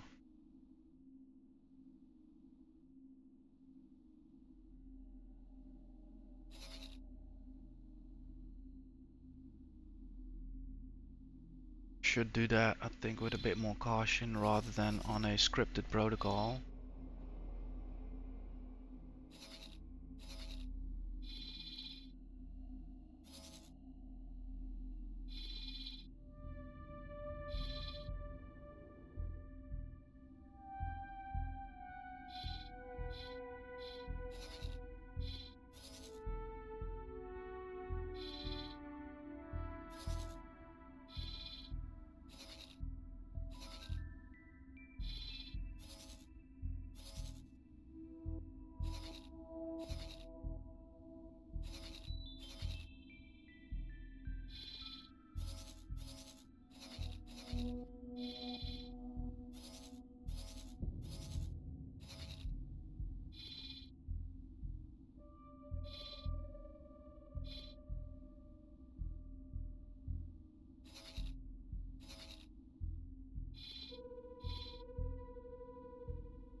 Let's have that one done as well.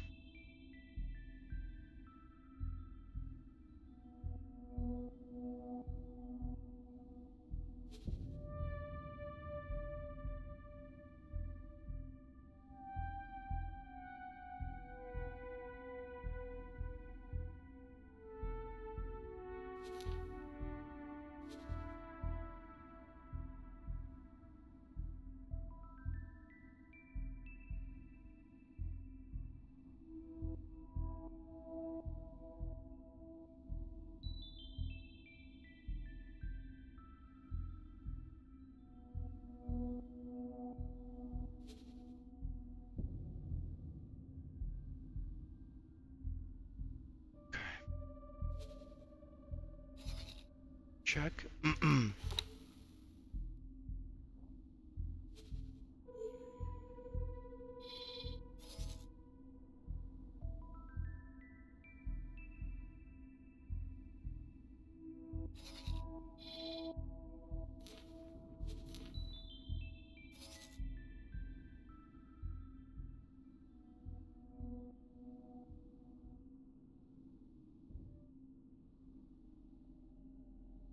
So I'm kind of in the middle. I've set up two parties, one inside Dominion, obtaining one scout ship, and I have now three in Pontifex Claim, or let's say hub space, Pontifex Claim, Holy Vision, and True Sight. And from there, we'll see what happens. And I can always send one or two down the line, continue with Argon space, and depending on what we find here, can send the rest on towards newfound systems.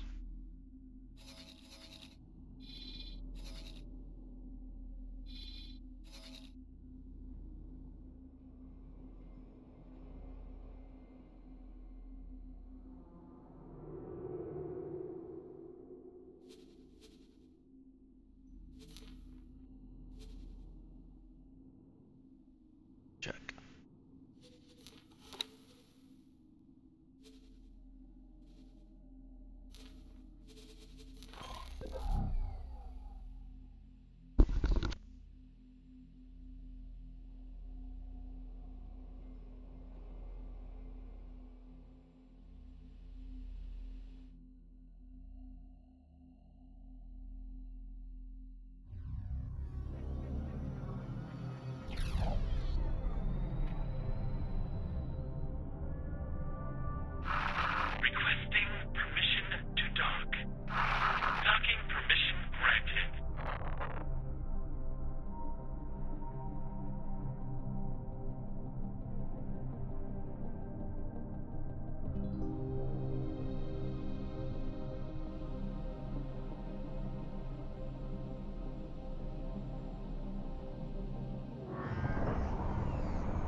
Wow, that was beautiful to be able to switch over so quick between all the systems, exploring them all at the same time.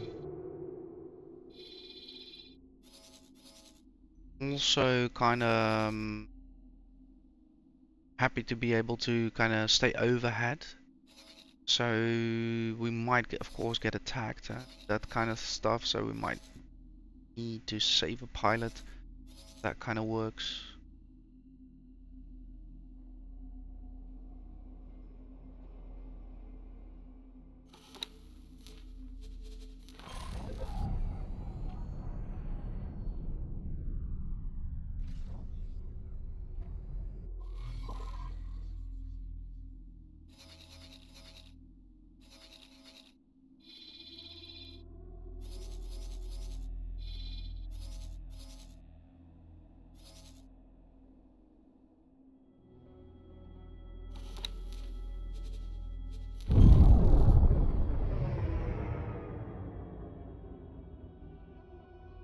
Now that's some thruster output. Or main engine output, I should say.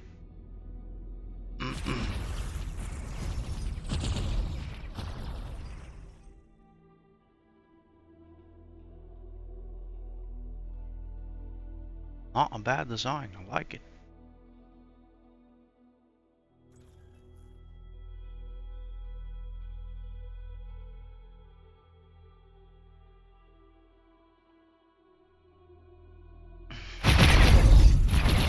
Wow.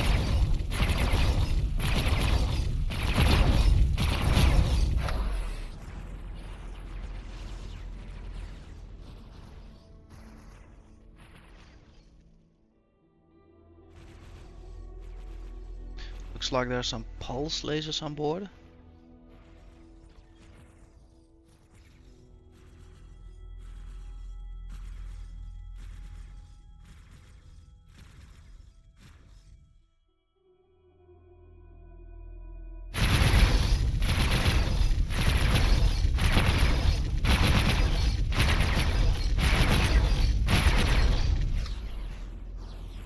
Making strafing runs. It's like the future of the A10 Warthog.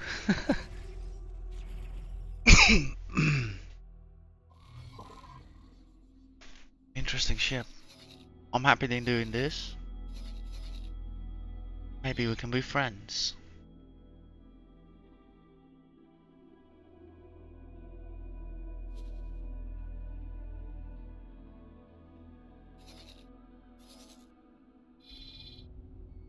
Okay, check. So we have 3 employed from a station that were doing sitting nothing. That is good.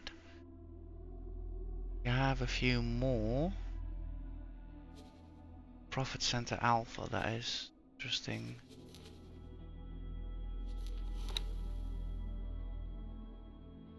No, exactly. They were part of the previous station. Check.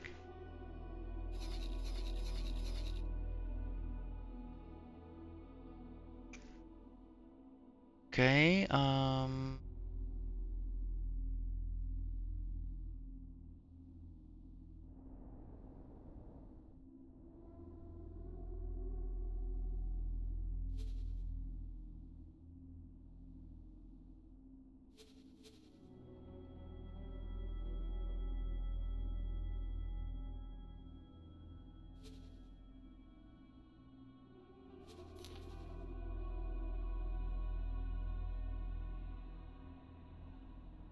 quickly checking my formations if there are perhaps some more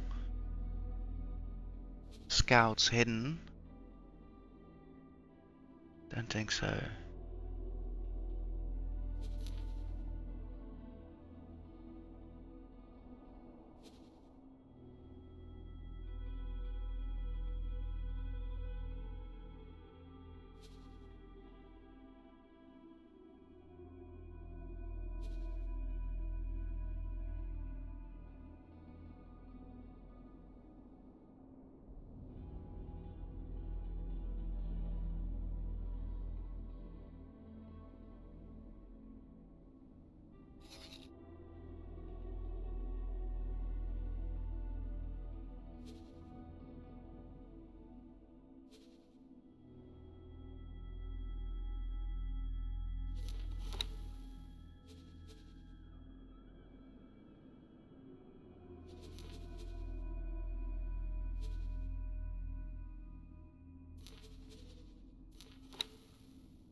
Right. He who saves has something. Can put a few more people to work, which might not be a bad idea.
Absolutely mint. Okay, let's look on.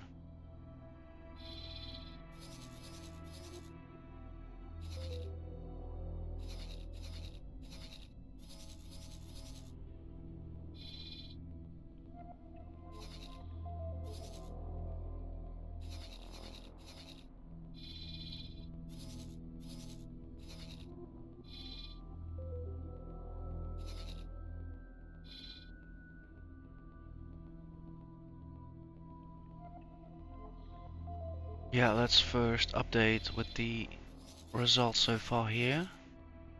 If they found something, I can send another one through the gate. Jump gate. Well done. Well done. Maybe I didn't see it before, but I think we've just discovered this one.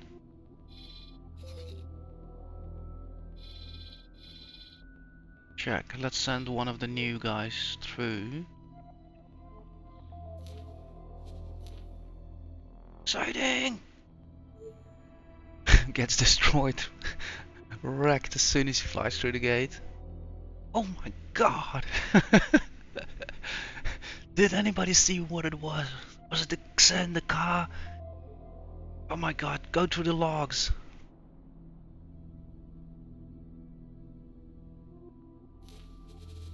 Nice review. Let's watch this. I'm curious.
was nearly right on getting destroyed on impact, but he didn't need to go all the way there.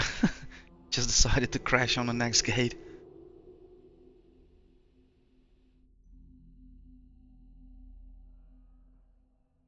Come on. People want to see.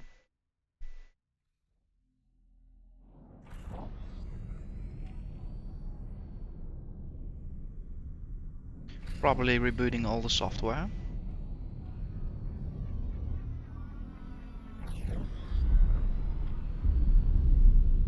Yeah, you should run some diagnostics on that ship.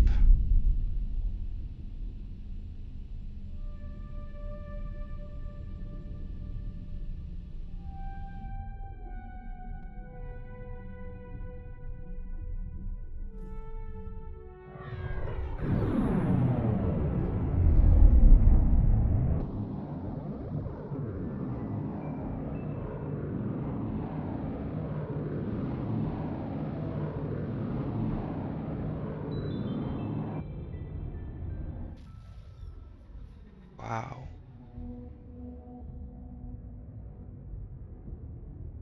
Something like a rocky world or Earth-like high metal content world. The gas giant behind it, beautiful.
Requesting permission to dock. Docking permission granted.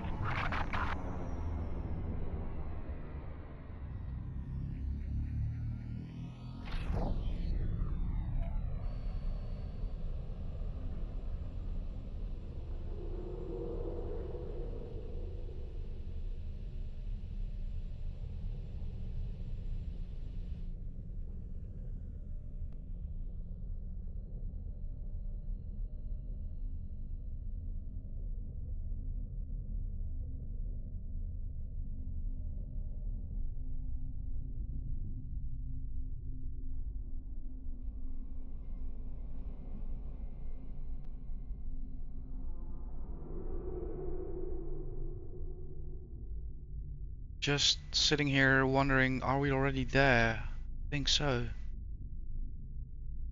Maybe one more jump. Cardinal's redress, yeah, okay, it sounds already familiar.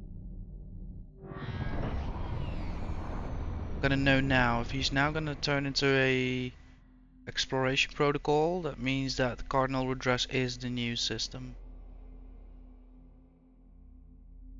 It is.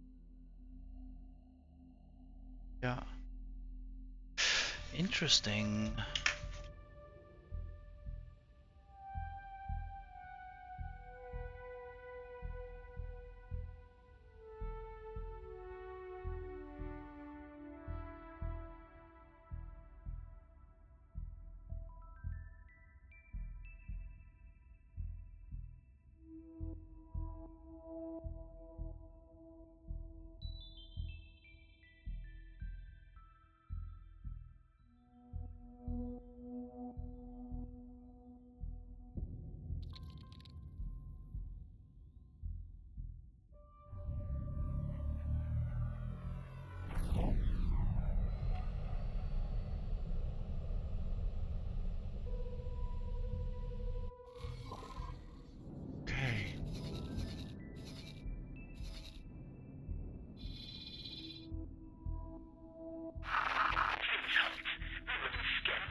Doing good. Nice to see. Focusing back my attention.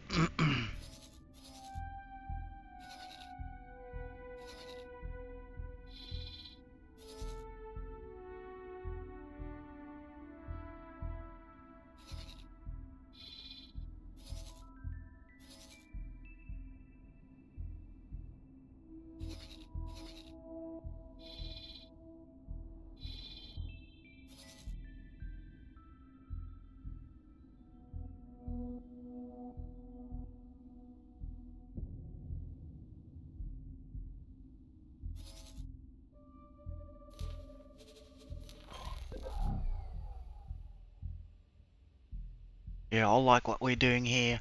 I'm gonna put the kettle on, guys, and let me see how far are we on in the recording. Almost 3 hours. Still recording voice, game audio. Good.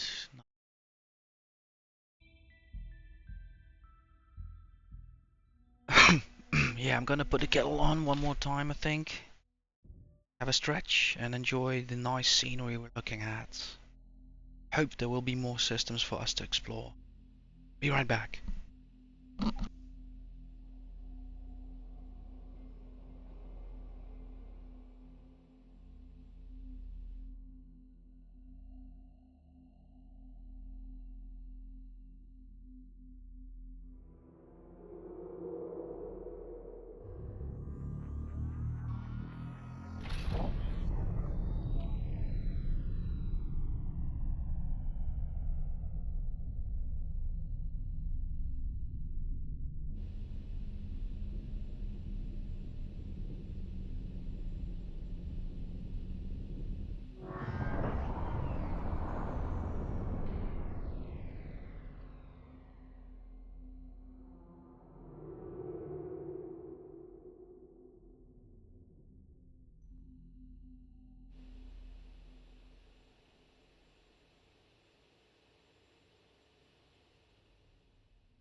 Wow, I didn't even have time to prepare coffee. Look at that. We already found another system.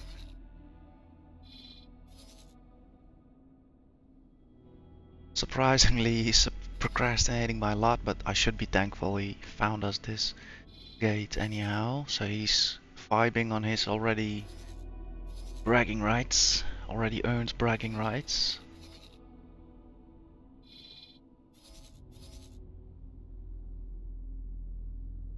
Let's see, let's send the next one over.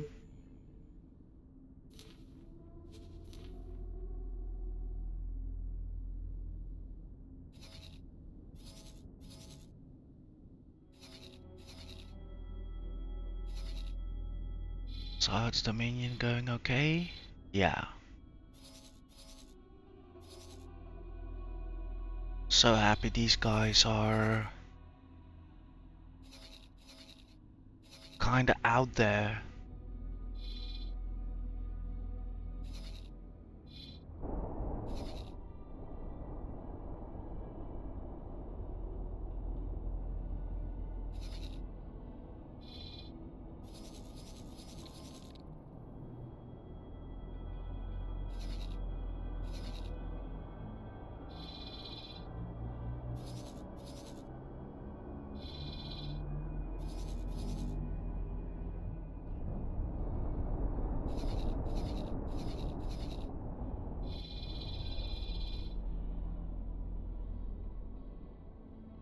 We are bouncing back nicely from stage 2 of the physical investment in EVA Twin 5, adding all the armaments and shield generators.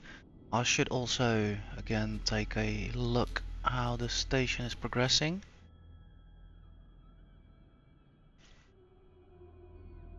Beautiful. The carrier is now working on the last set commodity to be third components. Once those are in, all 2800, then we'll be able to assign the builder, which is still out there.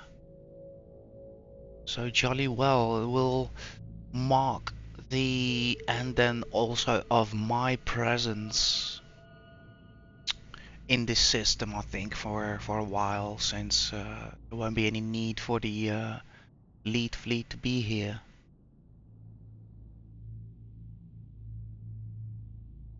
Project concluded.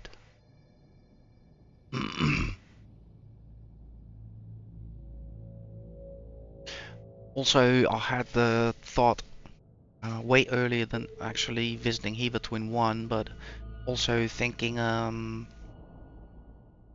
the speed difference between the builder and the lead fleet is so big.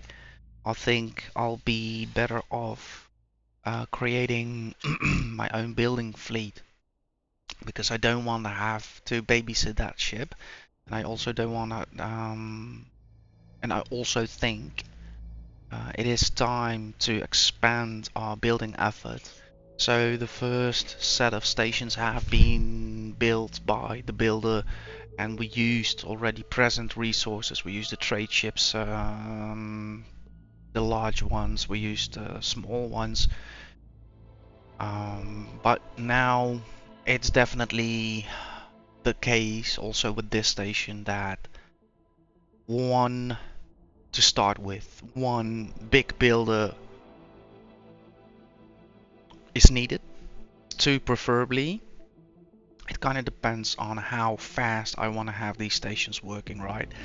But yeah, staying in cost control, staying in reality as well. You know, you need to be ready for things, also mentally. So starting off with one builder, with one big trader, with one medium trader, and the bunch of small traders that I have. That together sounds to me like a self-sustaining building fleet. If I couple that with, again, let's say a new investment of escorts or shift a few, we'll need to see what is logical. Then that is also fairly quickly done. So I'm gonna keep on that thought for myself as well. I think the first thing to do would be to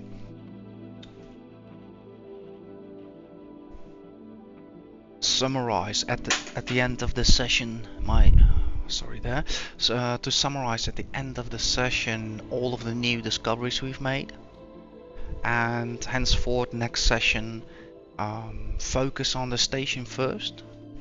Start deciding what we're going to do with the test components, the productional facilities. Probably scrap them, to be honest. Make some changes so that the station becomes logically set up, and from there start testing, or not testing actually, but start working projects out. Have that fleet built, have that assembled, and team up at EVA Twin 1. From there we can send them off.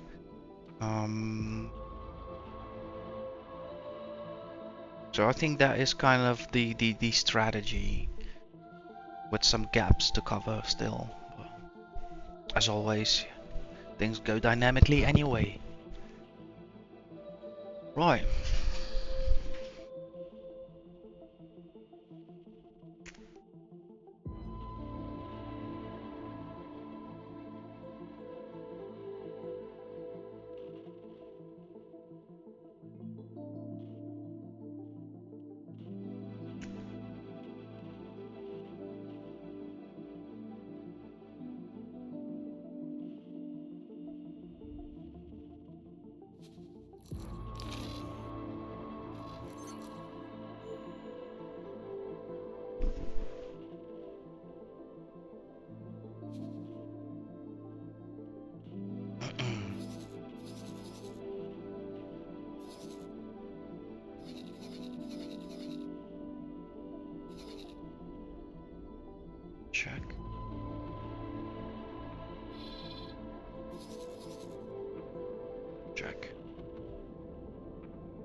He's there. Let's have a look. Wow. Wow.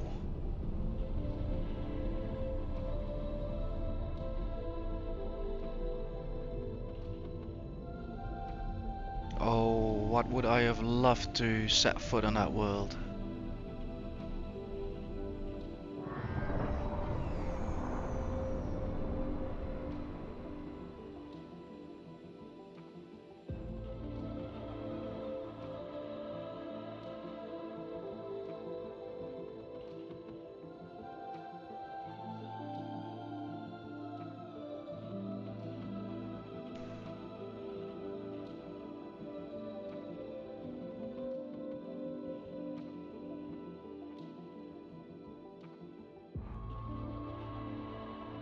Duke's home system, lasting vengeance. I would probably forget all my attitude over there. Say, look at that view.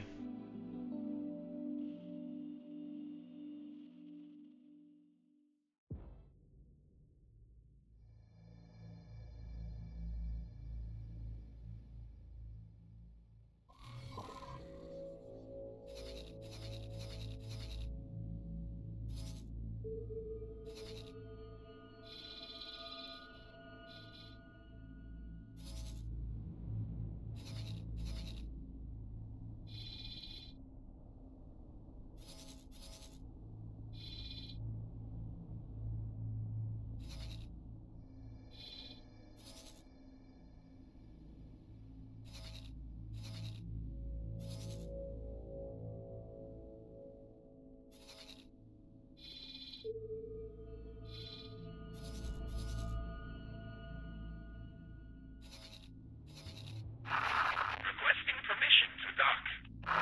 Docking permission granted.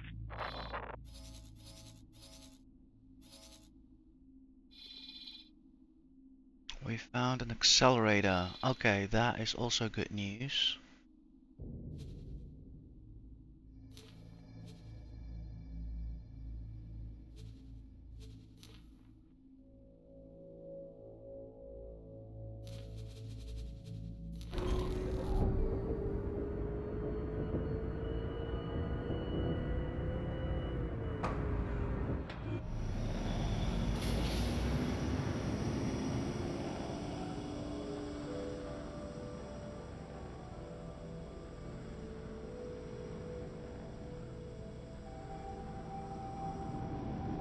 So this is already kind of an example of how a headquarters would work, right?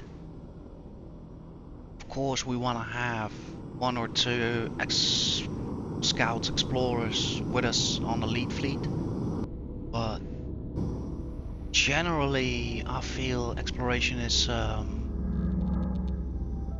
better coordinated from HQ.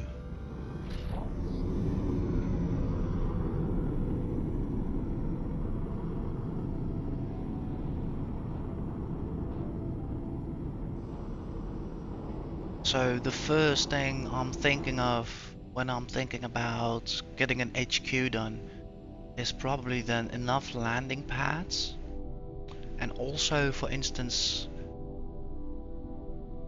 we might eventually down the line look into production modules such as drones, satellites, advanced satellites, those kind of things, resource probes, all kinds of drones, basically to have all the ships, to give them all the amenities they need for their work.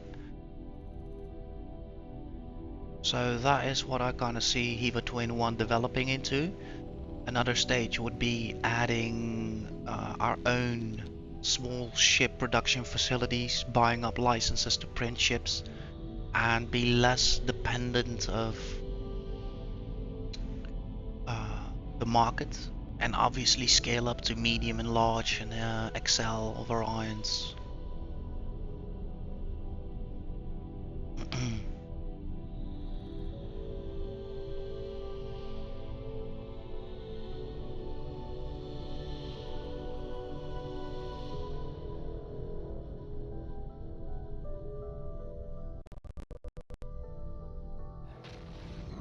huge stutter.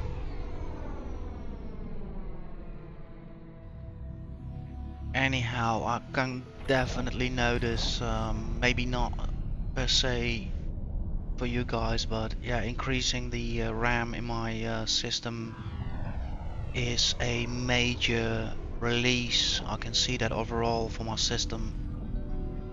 Overall, the load has shifted dramatically from dealing with a shortage of memory to now kind of all the devices having enough space to breathe and do their things. They don't have to fight for memory access anymore.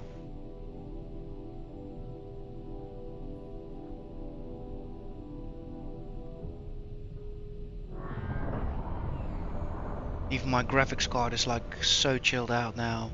Yeah, I'm only loaded like 26.5%. That used to be like almost 100 to 100% of my memory all the time when gaming. So yeah, this is a major step forward, and those stutters I can also see they last so short, so much shorter. So that is further finesse I need to do.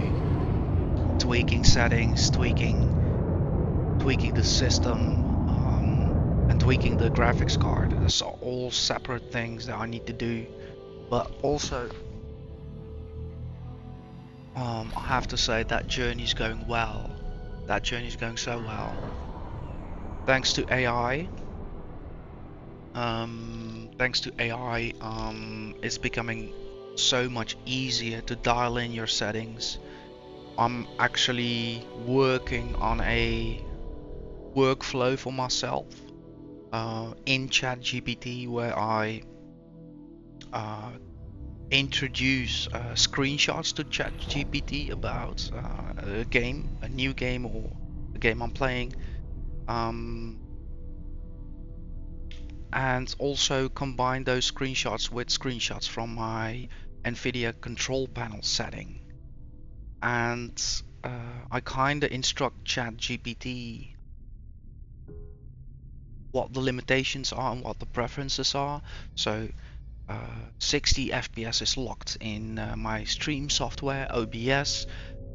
So even though we're gonna go for quality and fidelity, ChatGPT knows now that also the graphic card settings and NVIDIA control panel settings should then be for, you know, like based on 60 FPS, since there is no, the end result will be 60 FPS, it doesn't matter. So I better have a setup of settings that are all dialed into the final result, and that is the stream, the recording, the thing you guys are all watching. And ChatGPT is amazing. I've so far tried it on, for instance, some older games with engines I am very familiar with, the X-ray engines, for instance. And I have to say, I'm just like, yeah, my mouth just went open wide. Like I was amazed within one conversation, within 10 minutes of posting the screenshots and telling exactly what my goal was. I'm now experiencing the X-ray engine as never before, with fidelity I've never seen before in my own configurations or hardware used. So that's amazing, right? And I think I'm also gonna do that with X4. ChatGPT knows all of the settings, knows all of the ways they work, how they should work, and how other settings cause performance loss or loss of fidelity. So once I have those screenshots made, once I have the screenshots made of the NVIDIA control panel, I feed that into ChatGPT. We'll start exactly talking on what settings I should adapt and what my record settings are and how to completely match those, so there's it's less possible skipping frames, less possible stutters, and have the hardware capped like I said, like already increasing the memory has relieved my system so much. Now I want to also focus on capping the hardware at the right places, at the right configurations, so that the hardware really gets to work and spends the processing power, all the bits and pieces uh, on the right things. So yeah, that whole process is also amazing thanks to ChatGPT. I think I will be doing it very, very phased and methodically with X4, since I am already enjoying the fidelity, the fidelity that we're having. So I don't want to rush, be too eager, and completely screw up my setup. It's easier said than done. Taking a few screenshots and saying, ah, these are the settings. Once you get going, you still might, oof, whoa, nice. You still might have to deal with some theoretics you might mess up or not understand, or yeah. So also with X4, I'm looking forward to involve AI and make sure all the settings are as optimal as they can be. I know for now, at least, that's not entirely the case. Not entirely. Um, I figure indeed if I do this, there will be a bit more fidelity with, for instance, the stations. For instance, the camera perspective we're looking at right now, so we can still see some aliasing going on, some sharp edges. The light and the shadows are not exactly there. So yeah, I want to get into these things, and ChatGPT makes it so that I don't have to spend years of my life reading things that are half true, half not true. ChatGPT knows way better how all of these hardware settings and control panel apps all work through each other, with each other, when you need to make hard changes in one, when in the other. I can recommend this to everybody. Involve game settings, involve your hardware specifications. If you're streaming or recording, involve those settings and match them all. That will give you the most fluent quality, the most effective use of computational power. It goes exactly where it's needed to deliver exactly that result, and the rest is capped, stays free for other um, activities on the system. And yeah, overall you should experience a far more higher fidelity and far more better performance, since your hardware and software is going to be dialed in more and more and more to the apps and the settings it's used for. So yeah, huge recommendation. And like I said, I've been working on this workflow now with ChatGPT. It kind of consists for me now, of course, step one is taking screenshots of my settings, but also learning better to prompt, right? So learning better to prompt, and down the line see if I can even um, have all of this in one conversation or something like that, so that the machine learning also improves on it, right? So yeah, what an amazing time to be alive in, both in gaming and both in real life. Things are bordering surrealism at this point. Oh, does even any of us understand where things heading to, or in which life we are all in? Amazing. I'm just thankful I'm alive every day, so for now.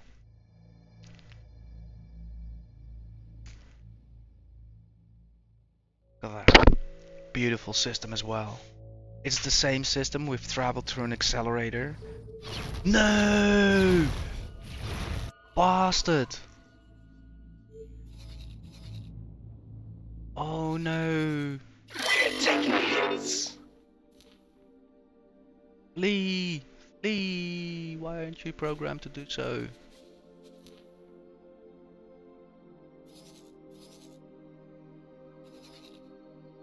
Need to probably send one after him to pick him up if he survives.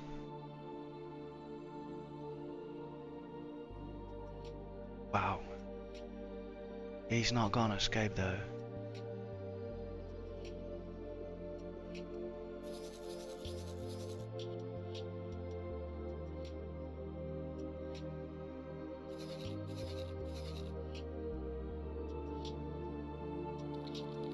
Check.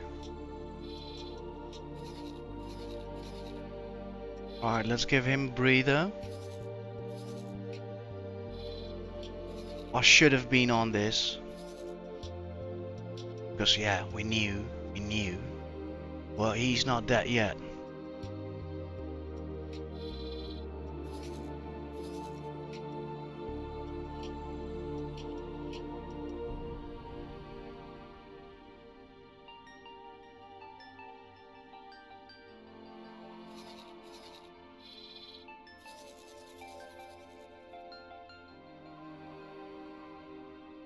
Okay, I think you're done.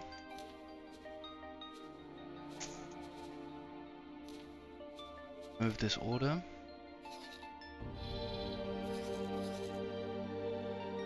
Pick up your mate.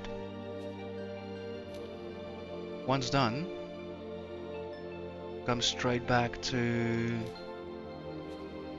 station.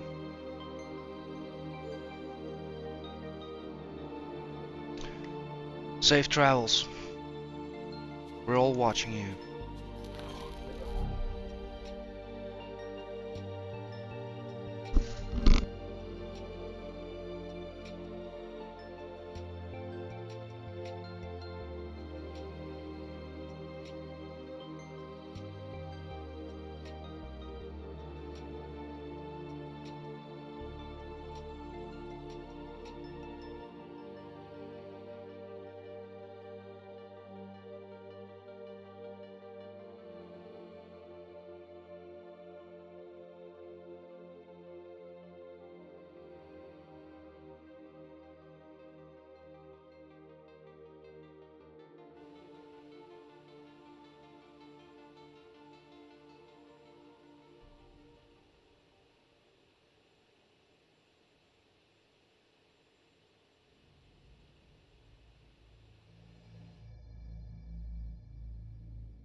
Requesting permission to dock.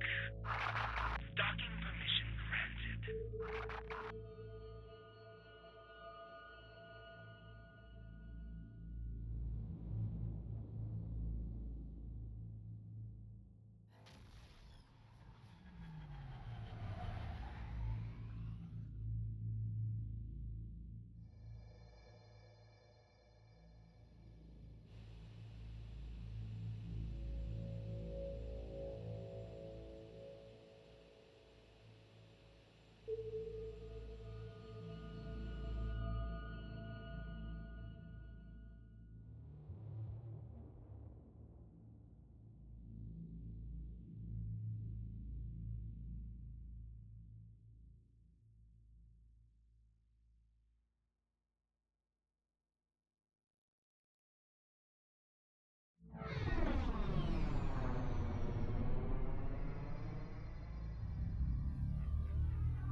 I was afraid this might have happened. Please make it. Oh, please make it, please make it, please make it. I know. You had to do this for your mate. You had to do this for your mate. Oh. Hard to watch. This is not gonna work out.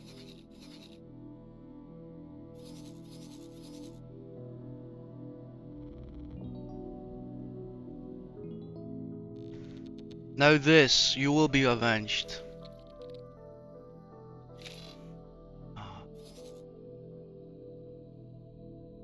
There's no way I'm getting them out of there. There's no way.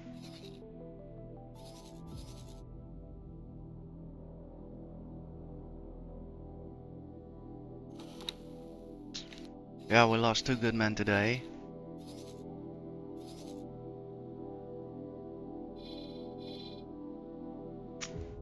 I knew it. Syed's dominion would lead to trouble. I had to try and rescue Wright.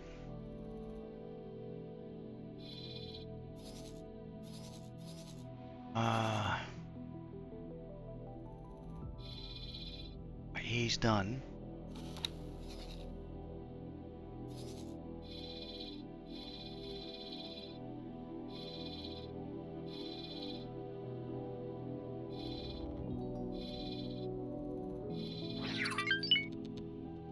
Let's have you do a manual flight here. This is taking too long.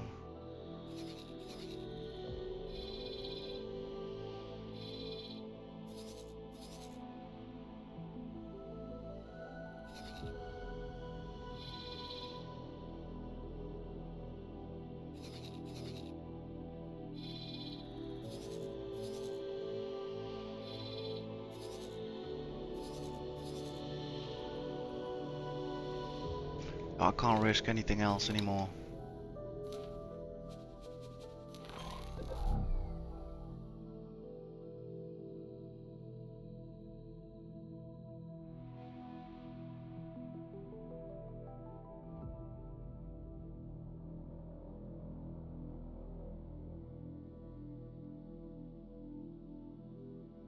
Hell of a view to die.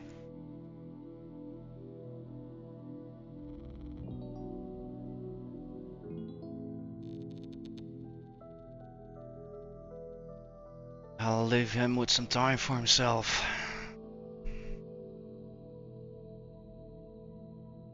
Yeah, so that's why also I want a HQ to have a bit more security. And to be honest, that was a bit of a formation that attacked us. So I'm not sure if I would change anything per se on set strategy of today. The initial scouts are a high risk thing that's going on, right? Jumping gates for the first time is never fun, but jumping a multi-million-dollar fleet through it is also not fun if they meet stations, defense platform, drones, branch nines on the other side. So it is a high risk game with these single scout ships. They all know that when they sign a contract.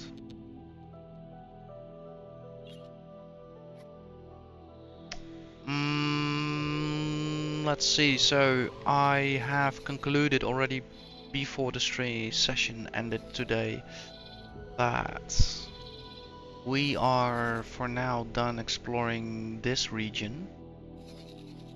That leads to further depreciation of my assets. And Taladi Live, for that matter.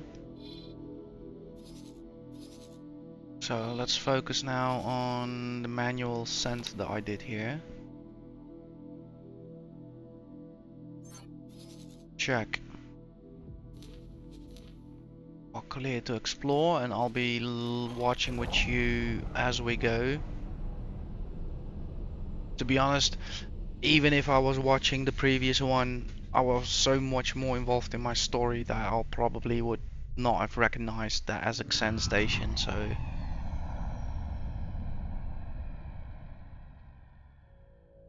Neither looking at the top left, I probably have not done that. I was so caught up in my story.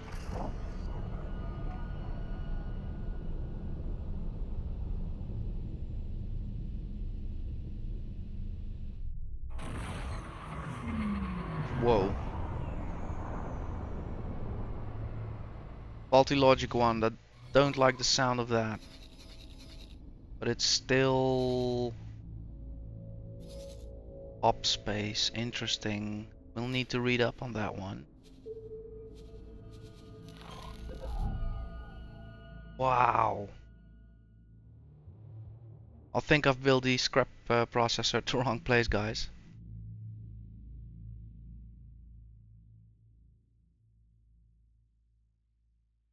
I need to build a double there.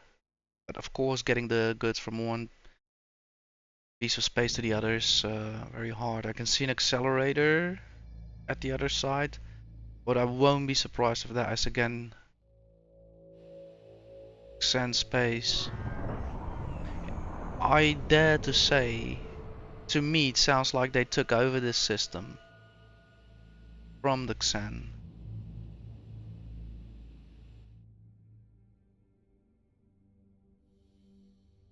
Right, so Scout is safe. Interesting system.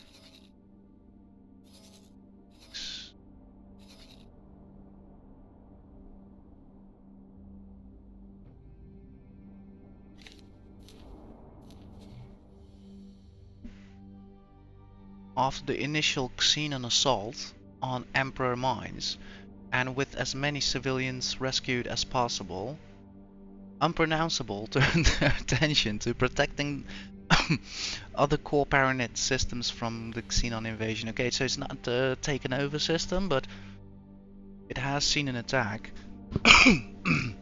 Calling in reinforcements from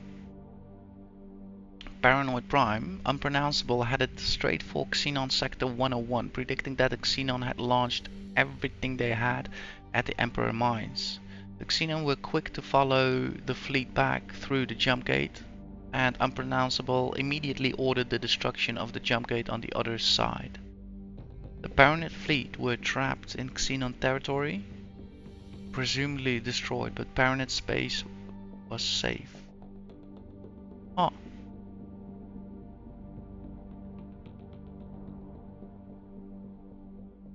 Sunlight 177%. Requesting permission to dock. Yo. Docking permission granted. Unreal.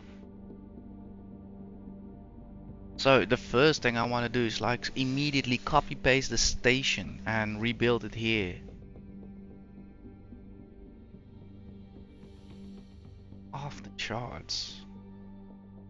Off the chart. I knew this was something. So we discovered another triangle of systems it appears to be.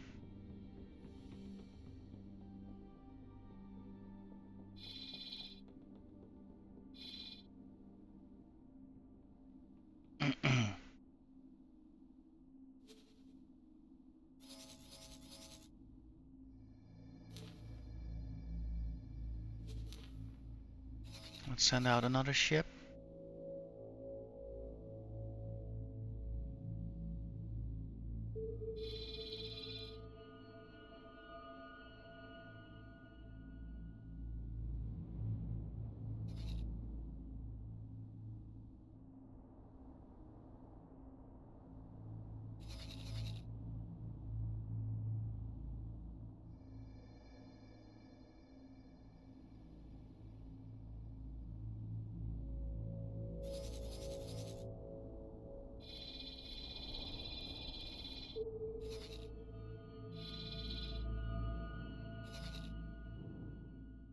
So somehow this probably will connect, perhaps. This area here. But perhaps not, perhaps this is already like the... What am I saying? Perhaps this is already the end system here.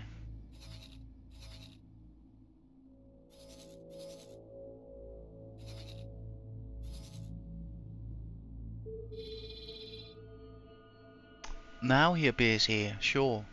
You're fine. Oh. Ooh. Ooh, ooh, ooh, ooh, ooh. Look at that. Jump gate.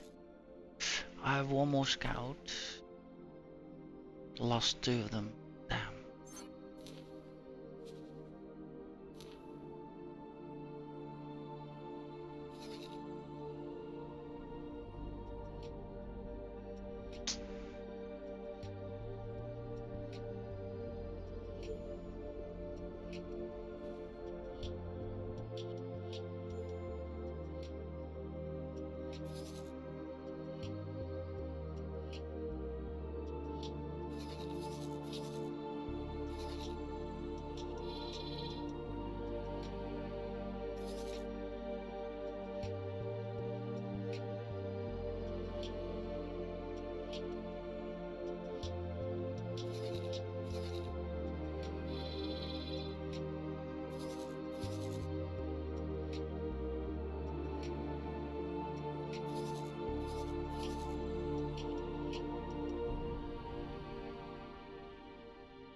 Yeah, I don't expect to find any other gates here, but you never know. This also seems a possibility, not sure.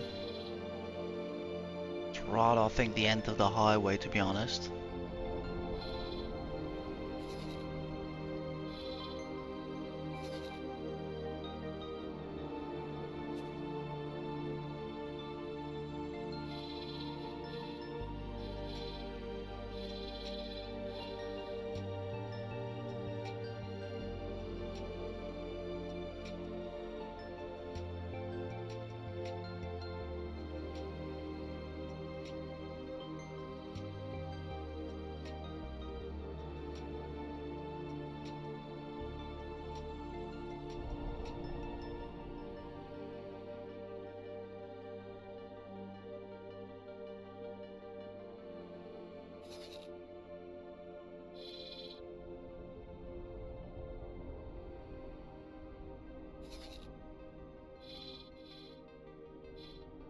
Yeah, it's not bad.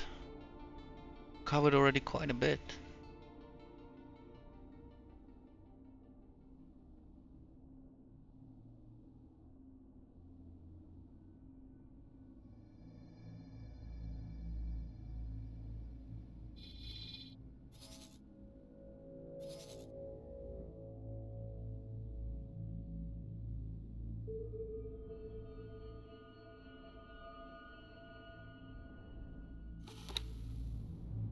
Yeah, I could have done that possibly today with just going with the medium lead ship.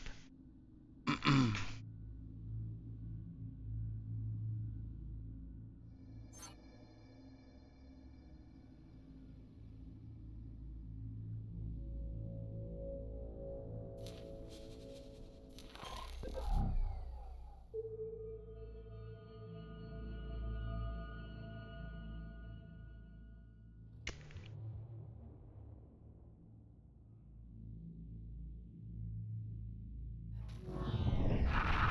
will ruin you.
Seen unspotted.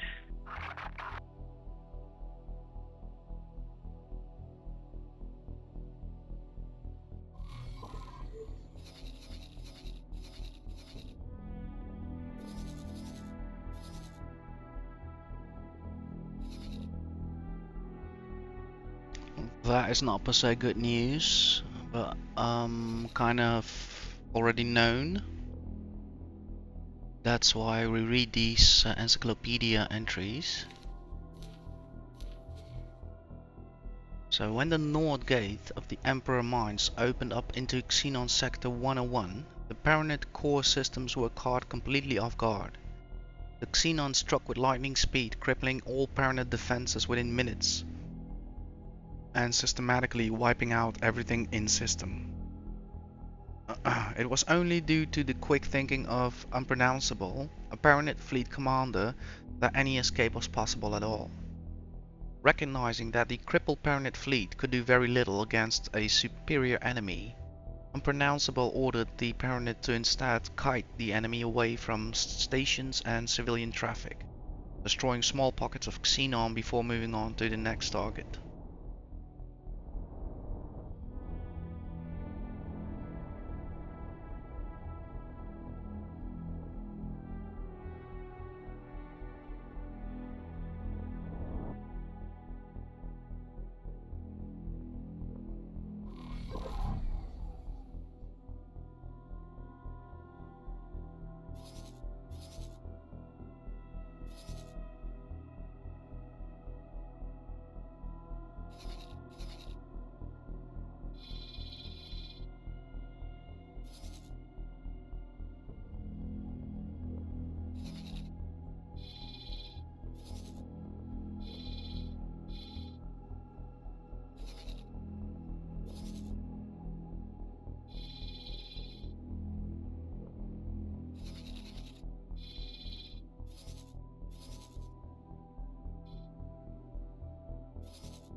Freedom's Reach. Not any governing faction. Crazy sunlight resources. While Freedom's Reach is not the origin of racing, for a long time its name was synonymous with the sport, a location where aspiring young pilots would dream of flying to test their mettle against the best of the universe had to offer. Due to its proximity to the lawless pirate sectors, losses for the racers climb steadily as they become more popular. This led to a collapse of the sport from which Freedom's Reach has not recovered. There are frequent rumors of racing making a comeback, but so far they have not materialized. In time since, a research station has been set up to observe the sector, which has provided several major breakthroughs in the field of interplanetary propulsion. We're moving planets these days. Honey, don't like the orbit. Could you please make a call?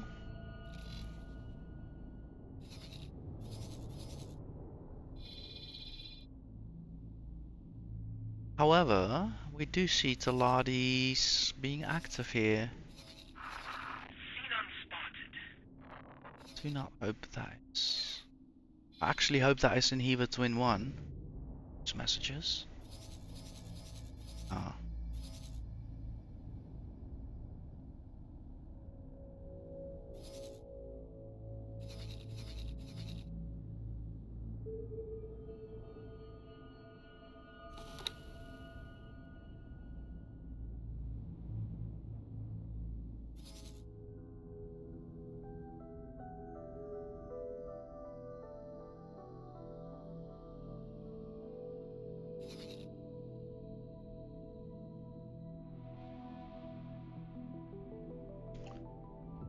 shrink your operational sector a bit.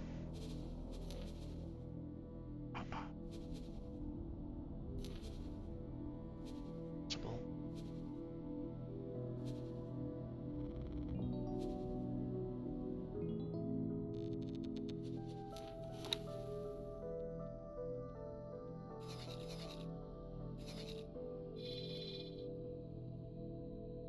Carrier.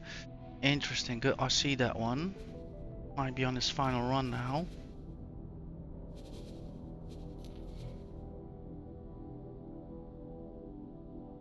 First of the two finals.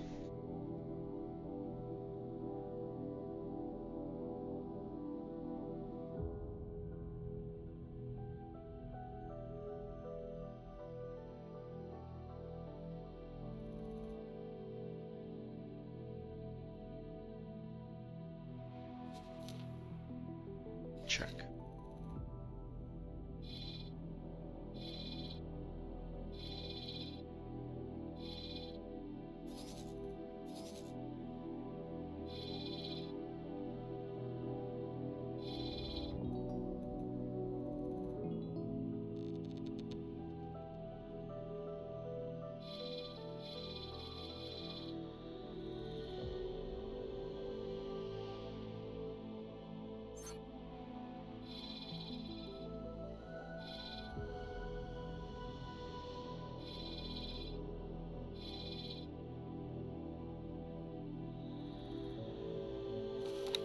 He's done.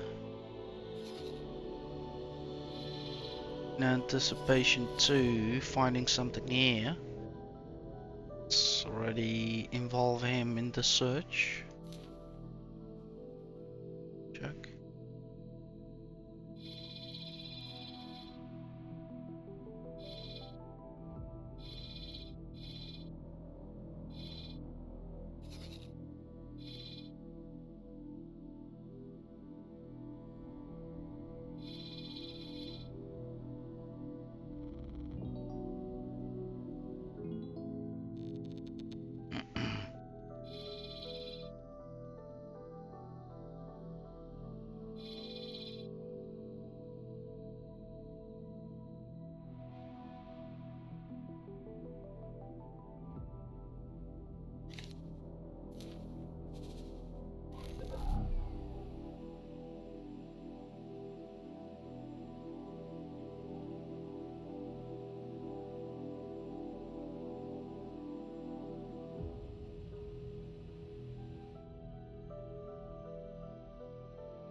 Okay, all going well. Kinda like that I can concentrate now on just one particular area of space. Also get reminded to do that more often to myself.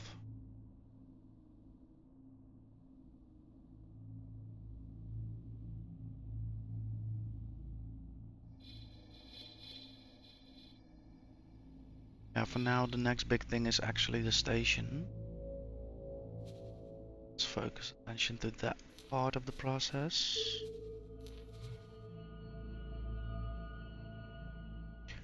Okay. Still not enough resources on the station.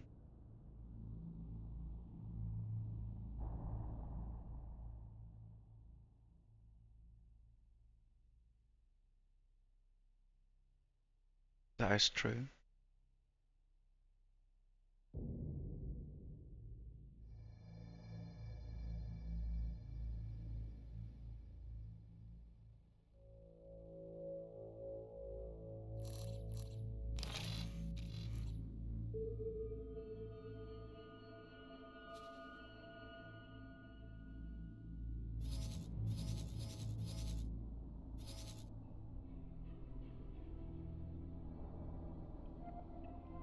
Okay, the carrier's now on docking. Let's recheck.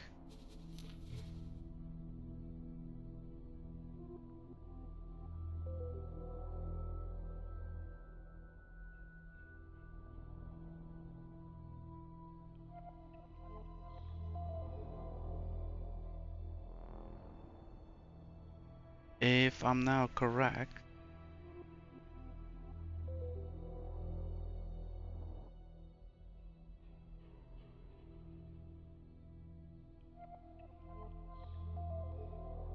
it says indeed no builder is required for any of the confirmed changes.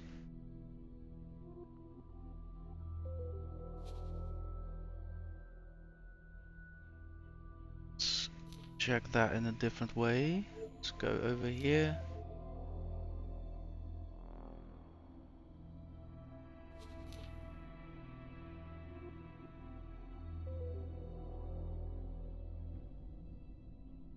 Okay, restock cargo drones. Let's go to logical overview, cargo drones.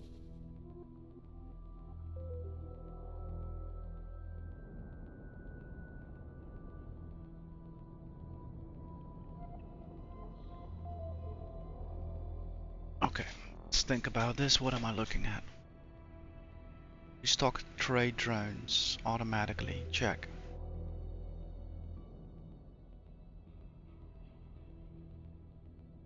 You do have to set a amount. Indeed. Okay, I understand.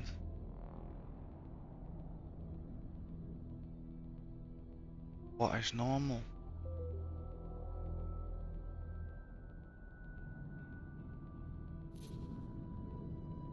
Okay. To 30.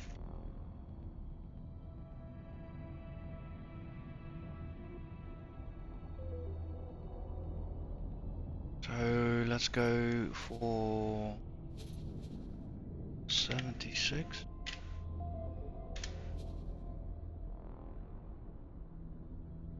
Let's go for 76.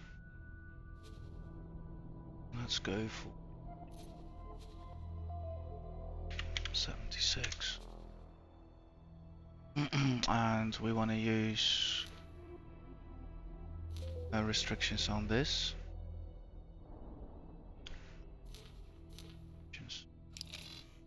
Budge.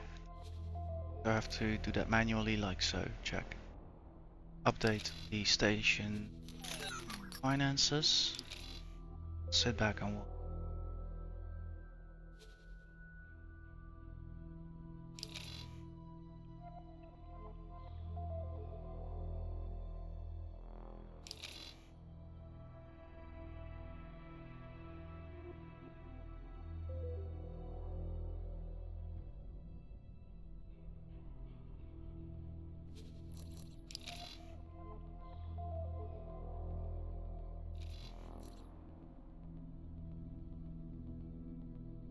We could also have our traders do a round to see if they can buy something up in the defense drone Requesting permission to dock. sector. Docking permission granted. So that is going on right now. Check.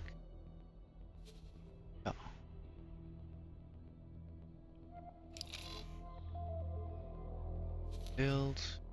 Nice, nice, nice. It all went through.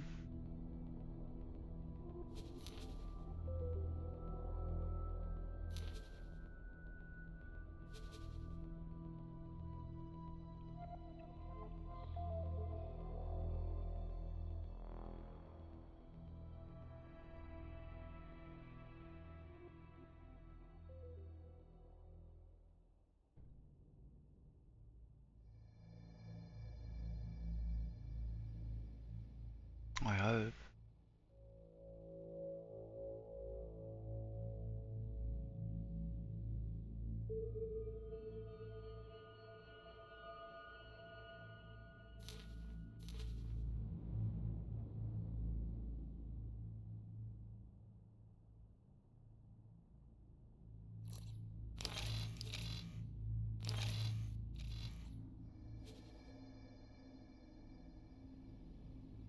Indeed, we need to now just wait until we have some of these cargo drones, and you name it. Restock cargo drones, assign subordinates. Yeah, so we don't of course need no Epsilon group anymore because they're not busy with build storage anymore. So let's remove all orders now. Okay, no worries. What I will do is switch to work as traders for the station. So the main thing is salvaging, and then the trading will be the beta. So let's select all three of you. You will be trading for commander in beta. Switching roles. So now we should see if they connect with some restock requests.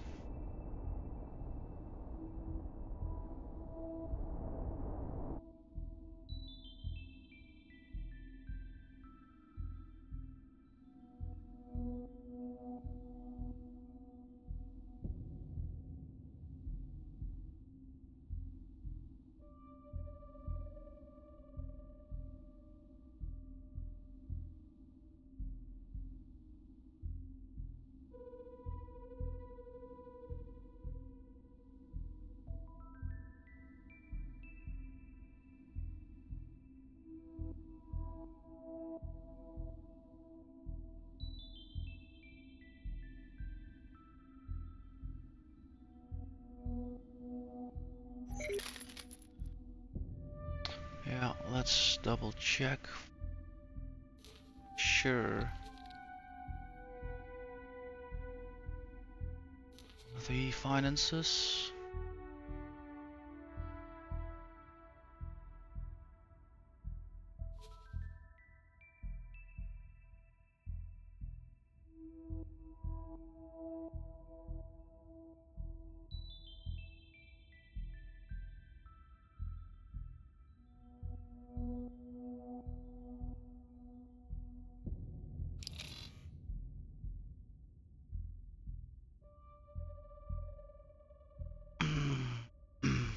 I thought there was production, right? Check.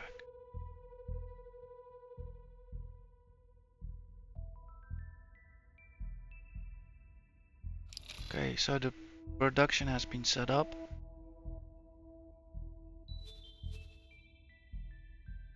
Check. We got, I think, traders working on it. Yeah.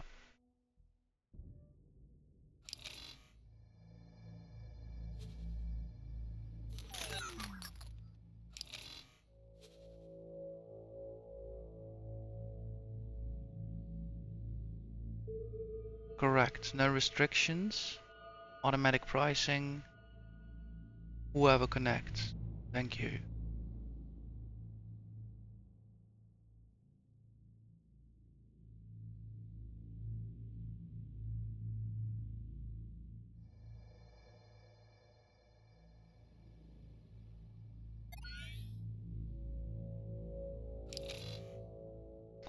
energy cells, we are limiting that. We're gonna accept this load, but after that I'm gonna set that to, I think I'm gonna do it now.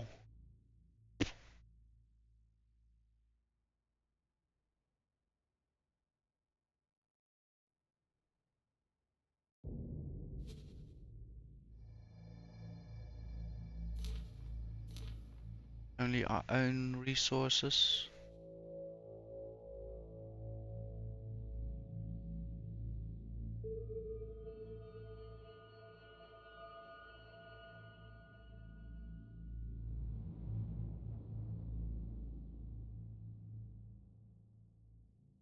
Check.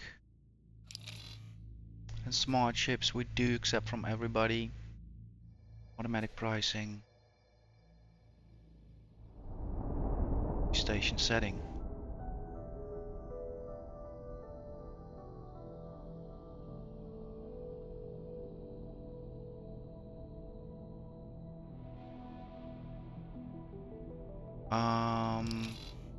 It's a good question. What is the station setting?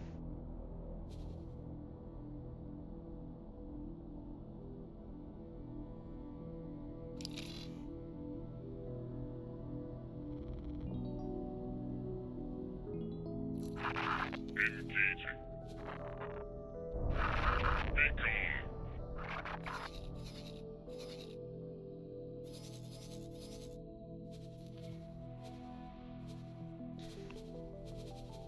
Uh,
okay, so I don't think indeed the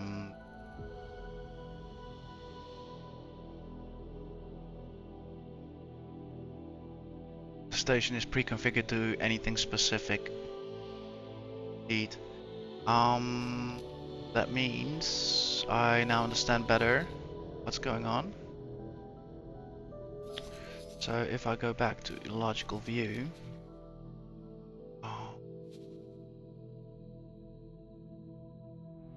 yeah, we want to by any means necessary. So trade them automatically. Stock defense drones automatically. Stock fire drones automatically. Use a global setting. Fuck. Sorry.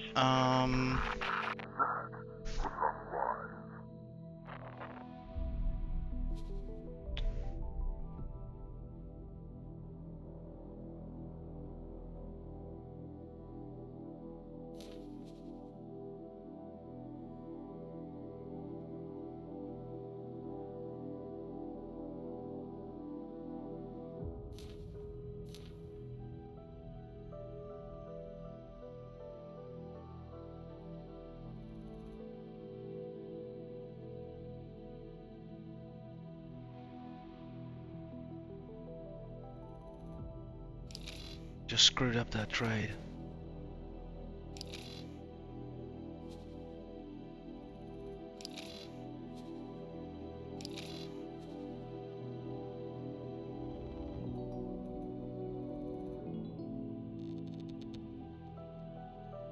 Wait.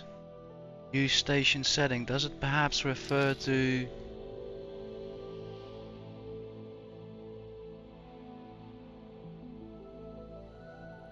Okay, but this rule then refers to, because global setting, the only thing that comes to mind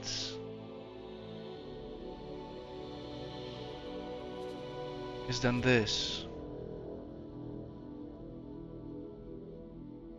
But if I select global, that should be this. Ah,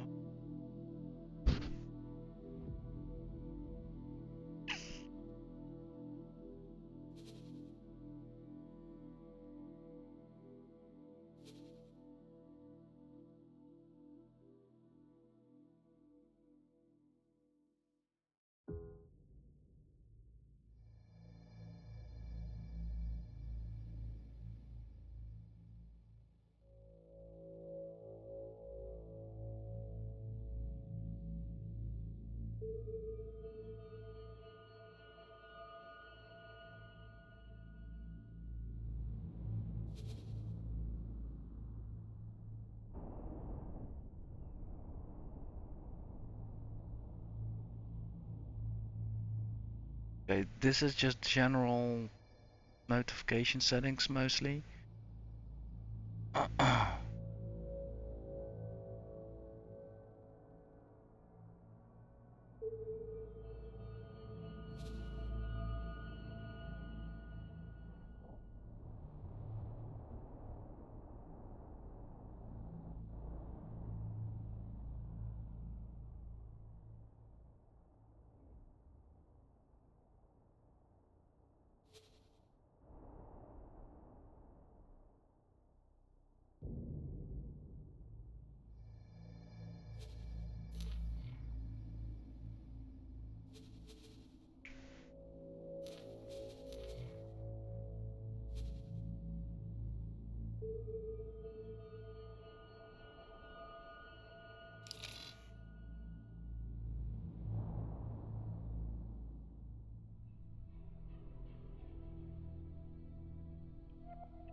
I need to test it out anyhow. I want to know more.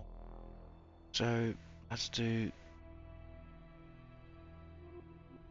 trade. Okay, wait. Trade rule for supplies.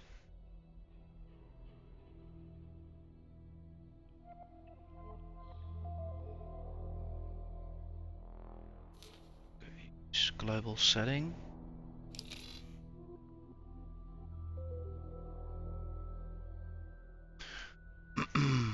Drone components by 1028 automatic pricing. Use station setting.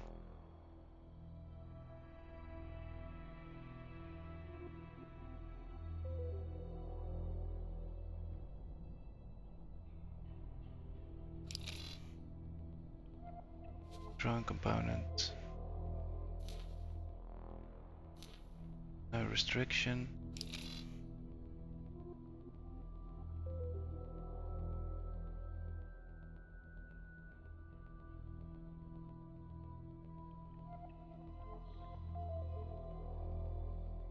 Okay, I do kind of understand that this is the overall arch, so you can set it all in one go for all, or you can further customize them.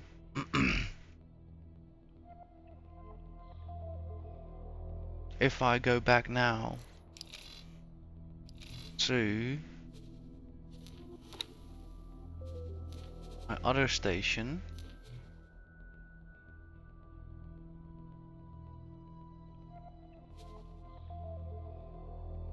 we are acquiring them personally, so I understand indeed. Check. Wow, that took 5 minutes. um, so, to conclude, I can simply select use global order.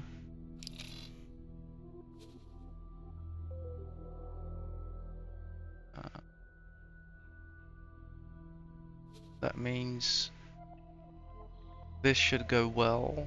I hope. We're gonna monitor this. Cells. We're gonna acquire in private. So this is set right. Then we have smart chips. We can acquire from anybody, since the overall arch should be use global settings and not a specified one. Create or edit. So I think this is gray because it's not in effect. So, okay. We're gonna monitor this.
Quick check how we're doing with the recording.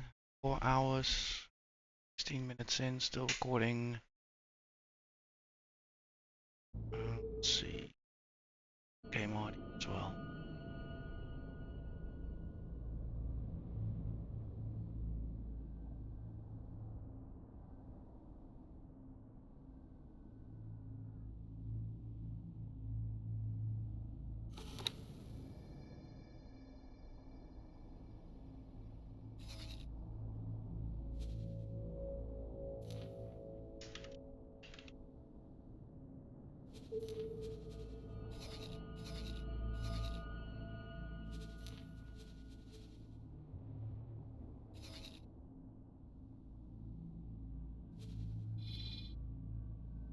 Smart chips should be in reach. Enough for 51. C should be in reach. So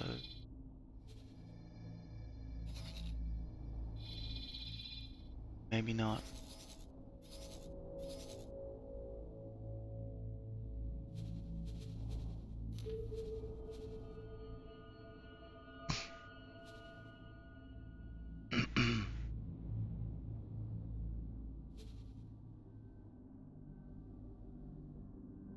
Yeah, the builder's lagging behind hard.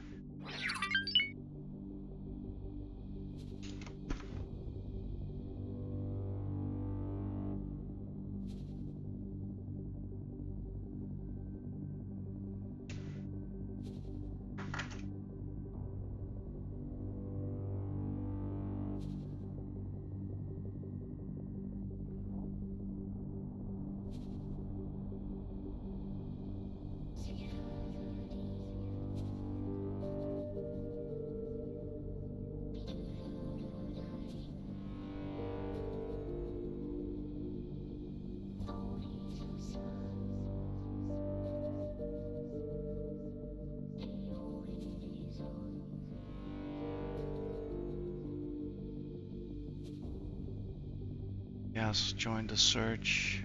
Third one will too.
Alright, I'll let them cook for a while.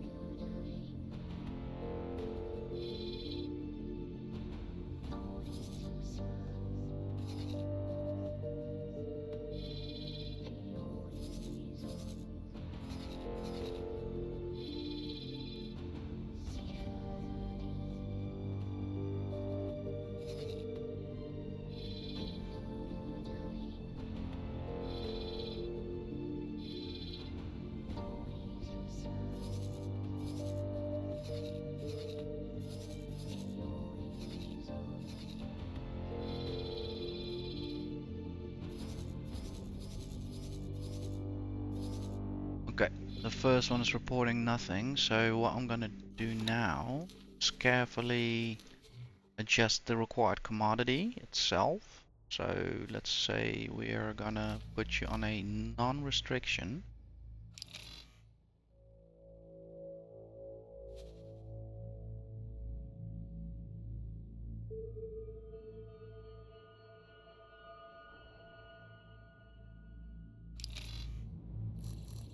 Check. Now we wait, not per se only if something changes for them, but also if mainly somebody else connects. Let's do this order.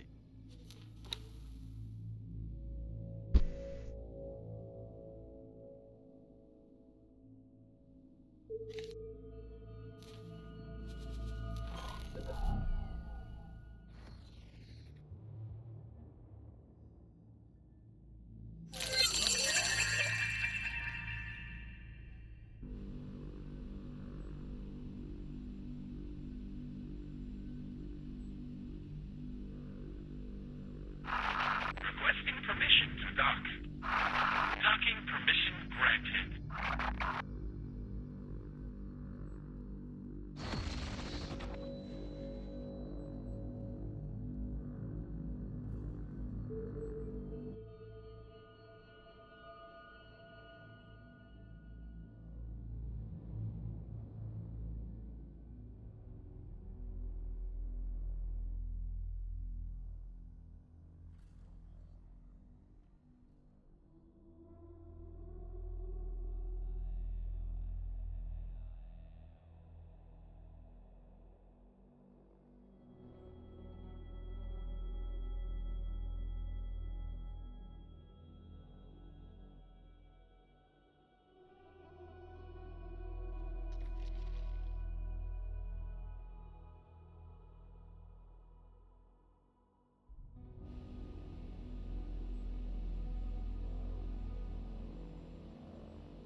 Interesting. Let's have a look.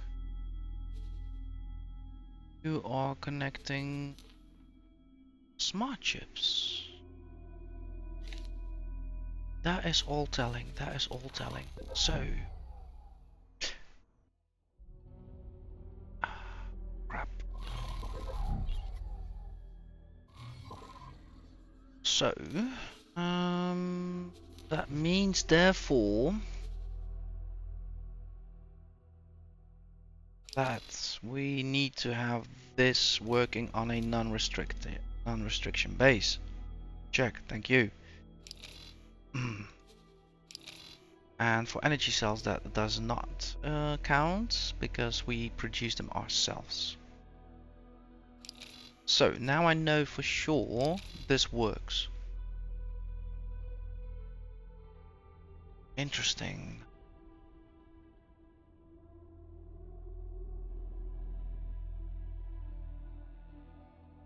Yes.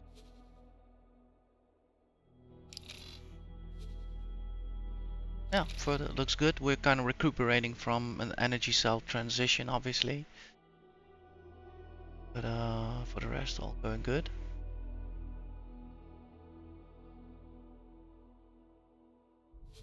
Beautiful.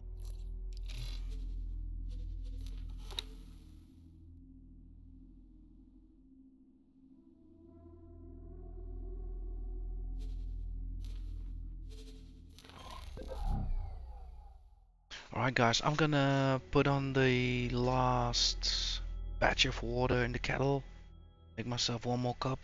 And we'll bring this, we'll bring today's session to a conclusion along the way in the last hour or so. Right, be right back.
So let's look. What are the traders doing? So, what I want to check now is the following. We have more than the quota I have set for scrap metal, which means we can sell off some. The most interesting way to be testing that is of course through the traders. Now we see 2 and most likely 3 of 3 will not connect. So let's involve scrap metal into the picture.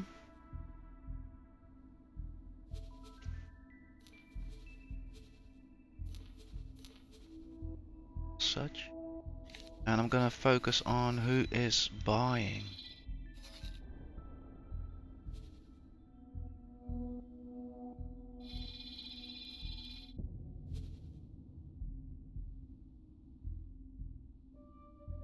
Check.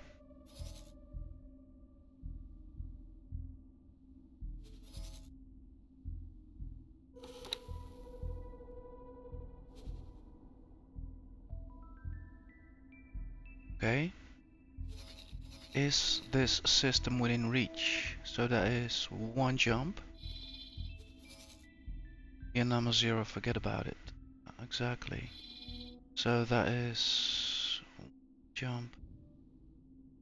Well, doesn't count, it's an accelerator. Doesn't count, it's an accelerator. So 1 jump.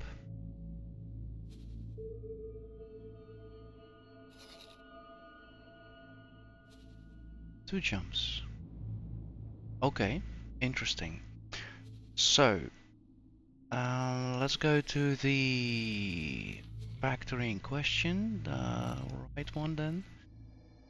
Processing, facility plan, logical overview. Scrap metal is currently operating under the station setting, which we just also used here. I don't have a buy offer set up. Requesting permission to So Docking let's permission granted. then refresh. What have we selected here? Heat, no restriction. So let's turn that on this way and see now if we do manage to connect some sales. So I'm gonna give the traders a bump. Can't do that all at a time.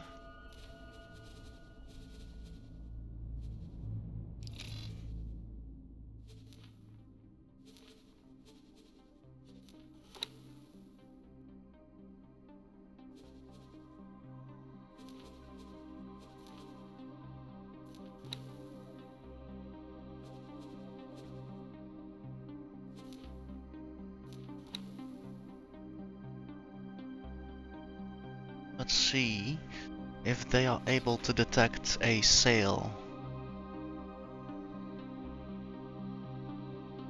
Quickly check how far can they jump. 3. Okay, should still be within reach if my theory about the connected accelerators persists. We can double check that again. So accelerator doesn't count as a jump, accelerator does not count as a jump.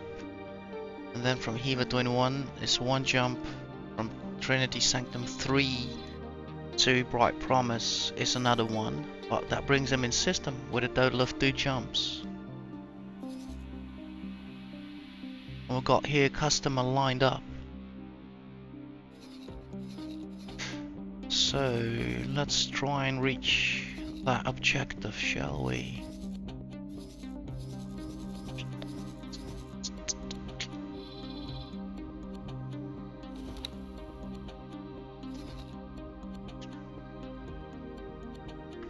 Look, of its green. No, that is good, I think. That basically means it's coming from us. Right, let's compare that with Eva Twin 1.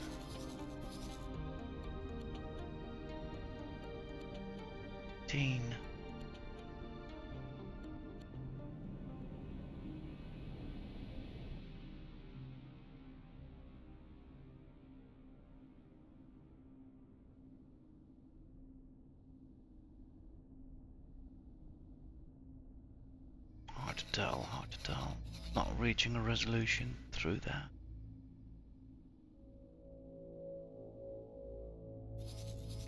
I'll have to see that resolved through the traders.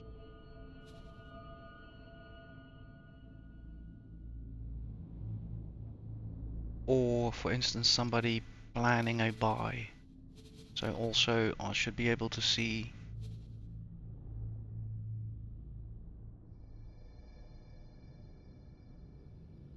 ships lining up as such.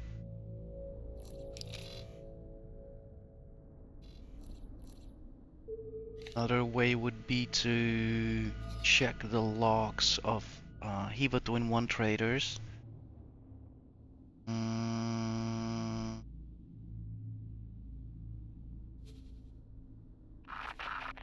spotted.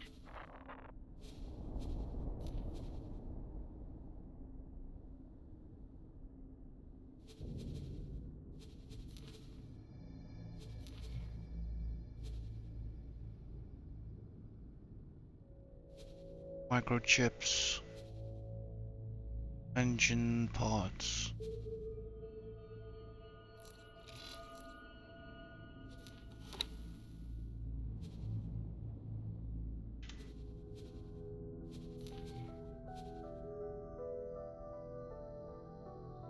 Quantum tubes. No, so let's check the station sales.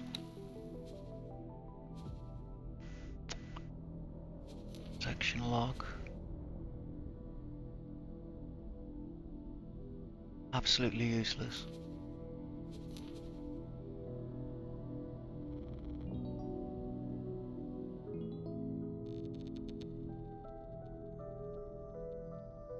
It's kind of a referral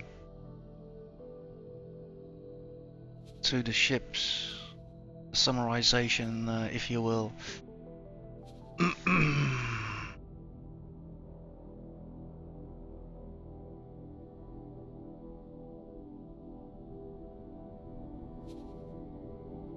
So I have to dig in. What are these? Okay, transfers, yeah.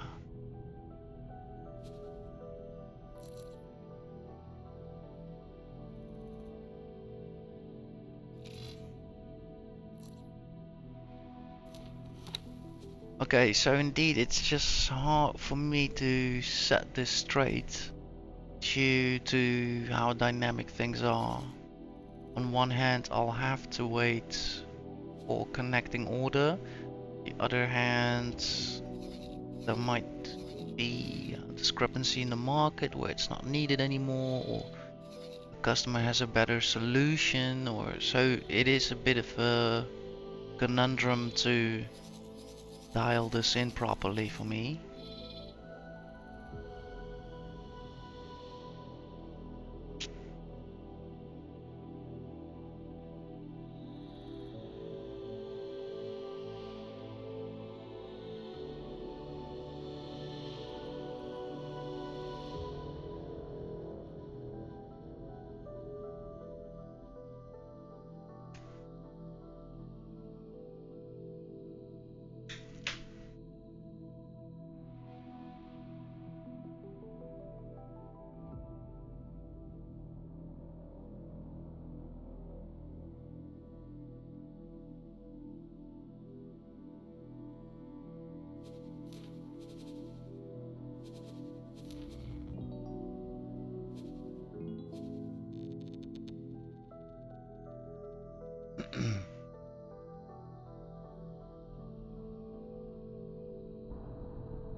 Okay, also one thing I have to check is what kind of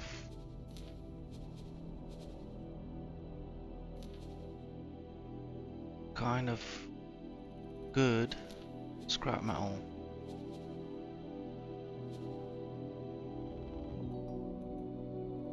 It's a solid storage.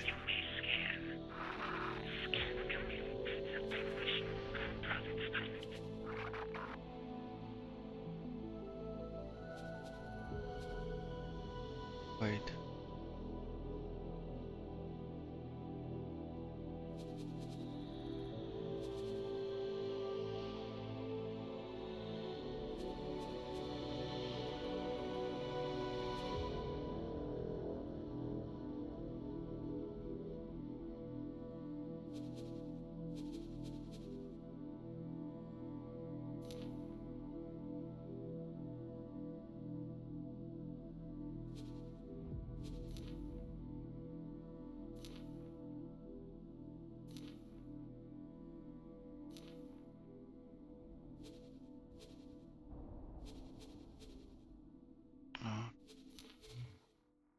Requesting permission to dock.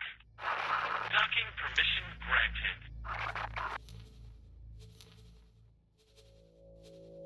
Solid.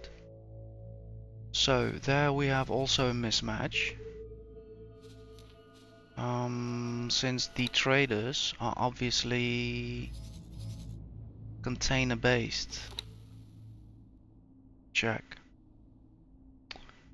So I can't test even this protocol because I don't have the adequate ships.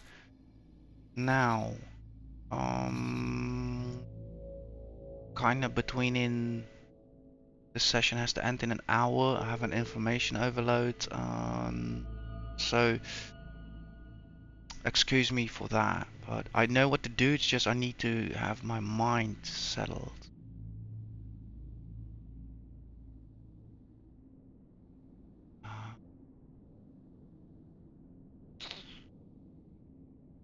I need to find out what kind of ship runs solid, and those are usually miners, correct?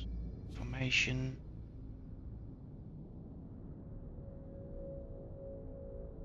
Did I just select the gas miner? Yes, I did. What were the odds?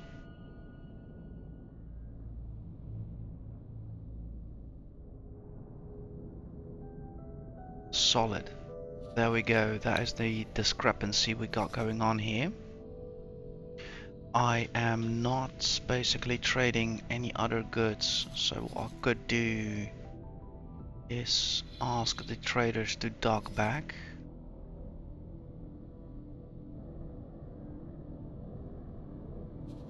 These three. Dock and wait.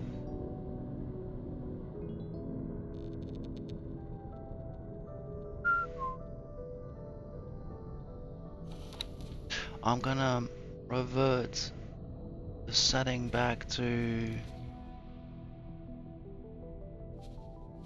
use station.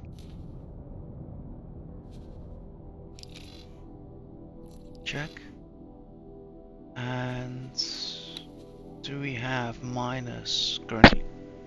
My apologies for that mic check. Minus on standby.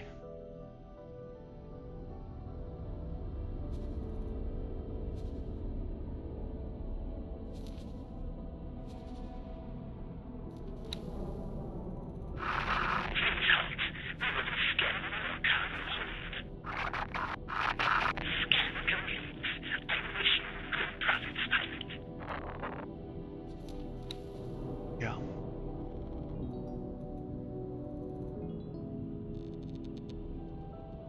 EVT 496, double check, no pilot.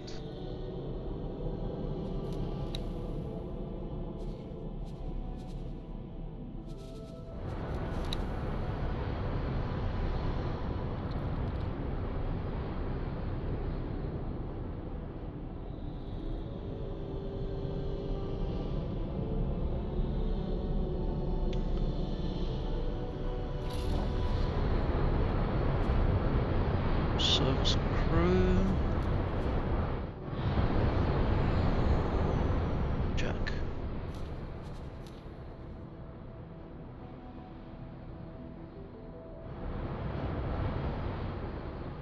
Yeah.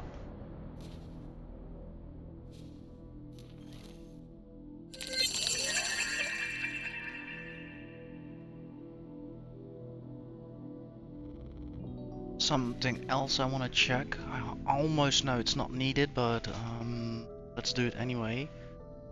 Doug, information. Back.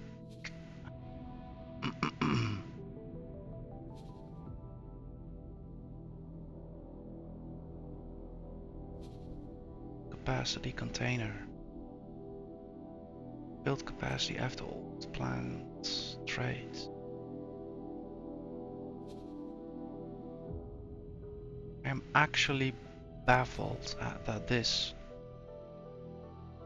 ship features container storage. How if it had solid storage, it would be so much more task oriented. Because I would, yeah, of course, I don't know, not per se. I think I'm wrong on that. The container storage is probably to utilize other things, right? Like, so it can take probes with it and you name it. So I think that's how I should perceive it.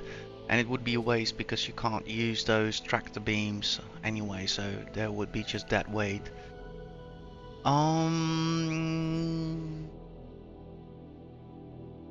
Okay, that has also been checked. Now I want to check another thing is, can this ship load up? So let's do a simulated transfer where we're gonna look for scrap metal and the ship accepts. Okay, so that is also now verified. Now I'm gonna add it to the beta squadron of the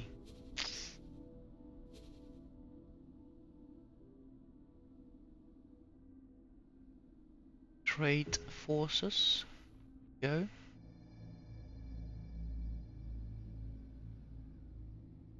Now I'm gonna look for a connect, and that would also explain why nothing is being sold at Heaver Twin 1 and why the logs were all clean.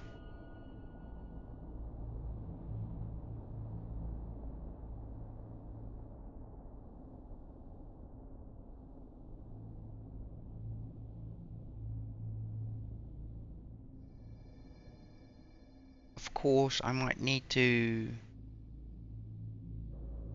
further flip the script to no restrictions, but yeah, to see how exactly this works out.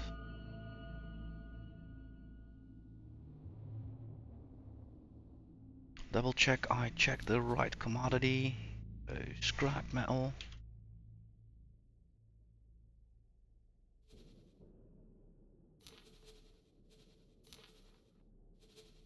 Solid. Check.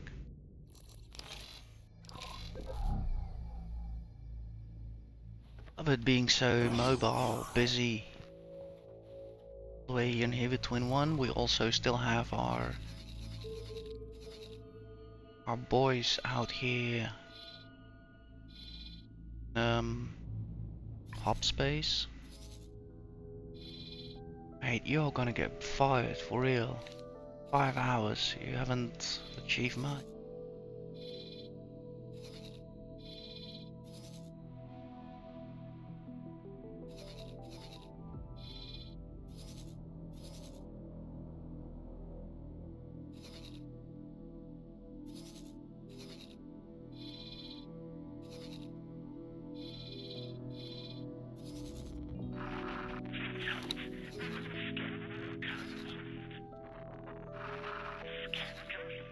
Yeah, perfect. Leave them running for now.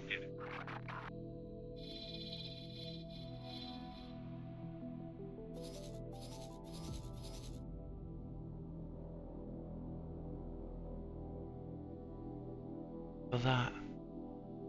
No, there's the station.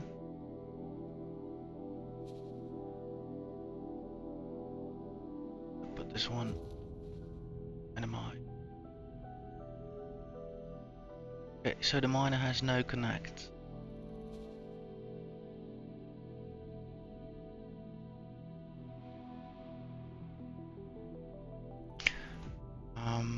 Let's switch over. So we're gonna go for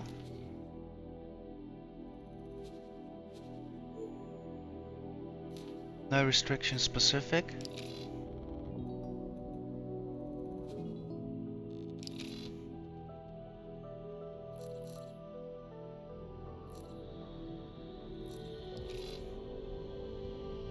And give the miner a bump.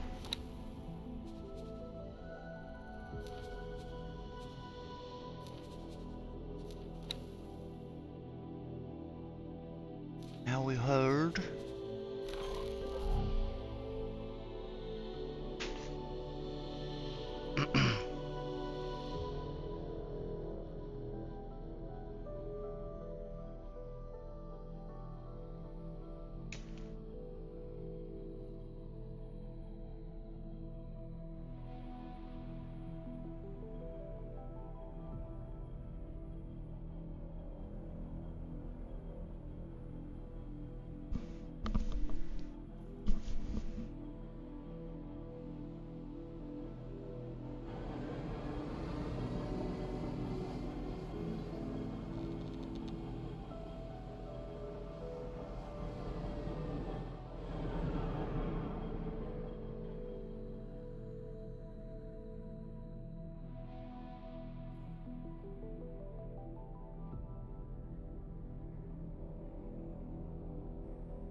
So what also could be in effect is the fact that there is maybe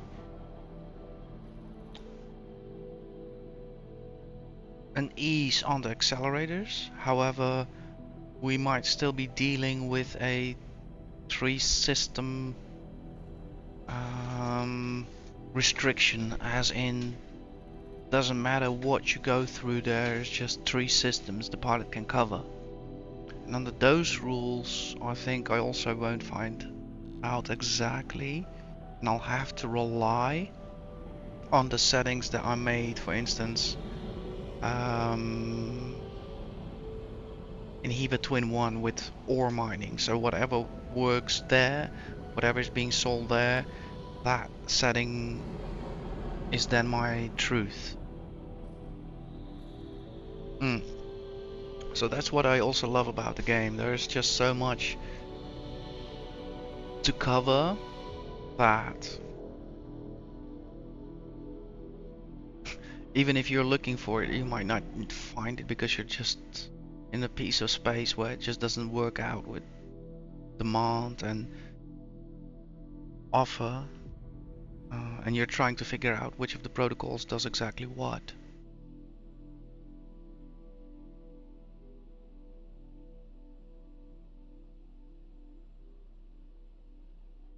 But what I will do then is, like I said before, I want to configure my station to be headquarters.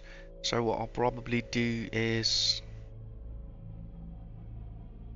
make sure that the goods that we produce here get ferried over to Eva Twin 1, for instance, and there we are a bit closer where maybe we can sell them off. So I might organize that. We're taking hits. Let's see what scouts. Confirmed.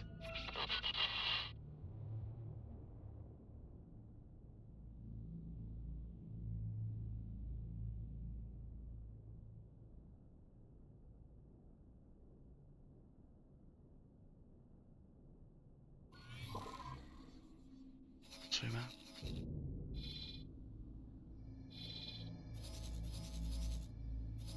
Go on, you can do it.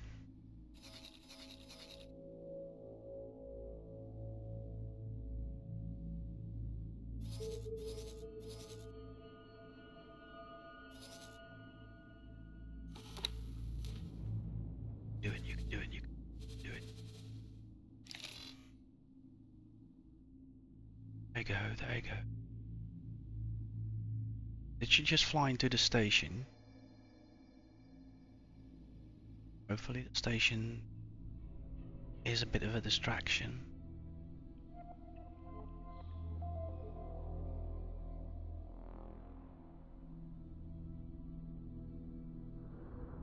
Might put some effort into it.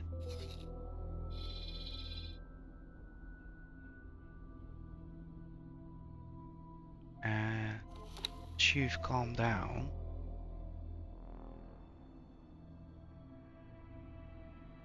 To have you then sent back to Hiva Twin 1.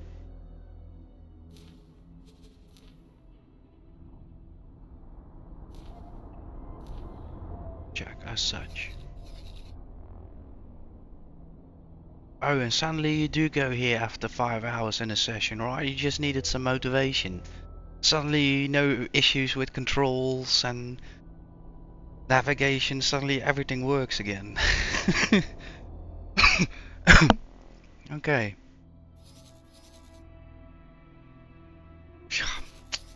Your choices. Mwah. I can see you're a quality pilot. You're definitely gonna last with us.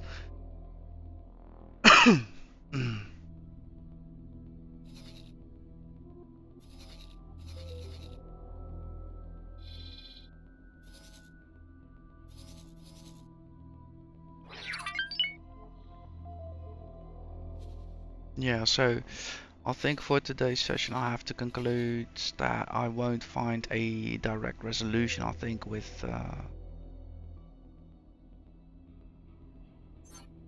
cutting a bridge to here. It seems in range if we do not count in the accelerators. Perhaps there is a limitation on exactly how many physical systems the pilots can go through, so at this point I can't tell. But what I can't tell is if that doesn't work out, we're nearly done here. Next, what I'll probably will be doing is taking my fleet back to Heber Twin 1, reorganize our headquarters, make sure we get a logistics pumping this way. Once that is all working and set, this will auto resolve itself too. So whatever I spent my time on here today, it's all information, it's all knowledge, it's all gonna progress into the next session and the happenings that, yeah, I kind of shared today with you guys.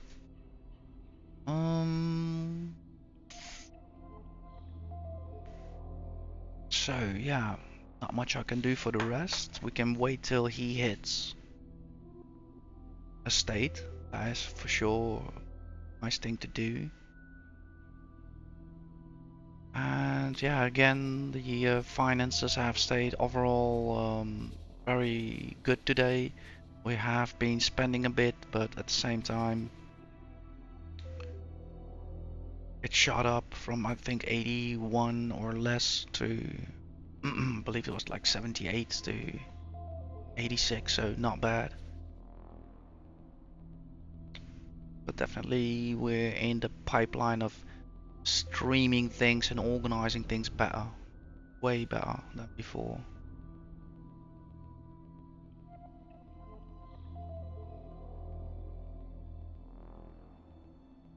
Again, also talking about the universal way of building, right? I've kind of now discovered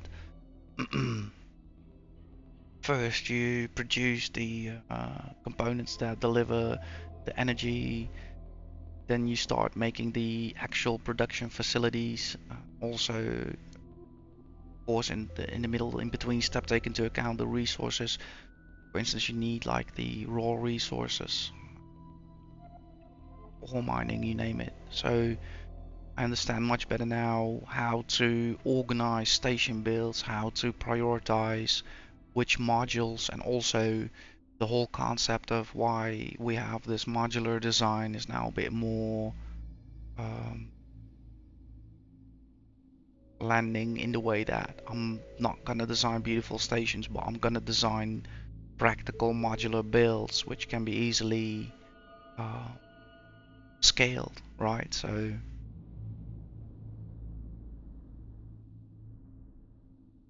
oh, what's happening here? What is happening here?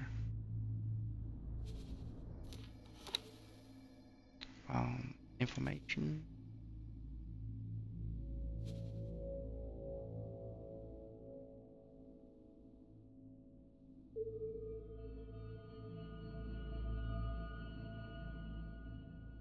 We'll need to stream this. We'll get more info that way.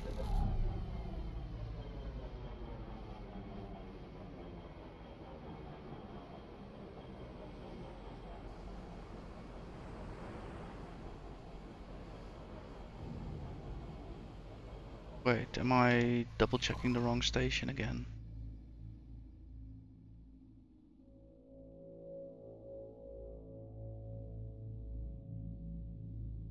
Here's what he's gonna do. Okay, he's being led by the station manager.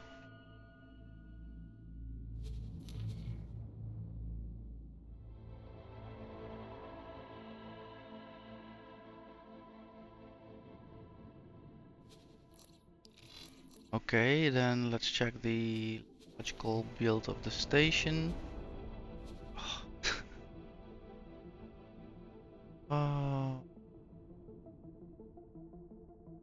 What I think he then might be doing.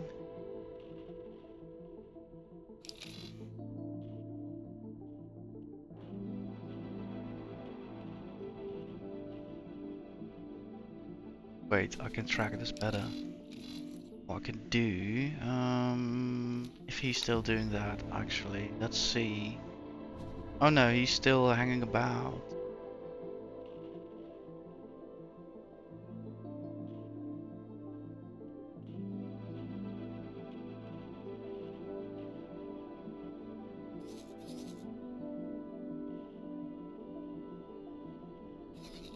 So this is, wait, I'm so confused right now.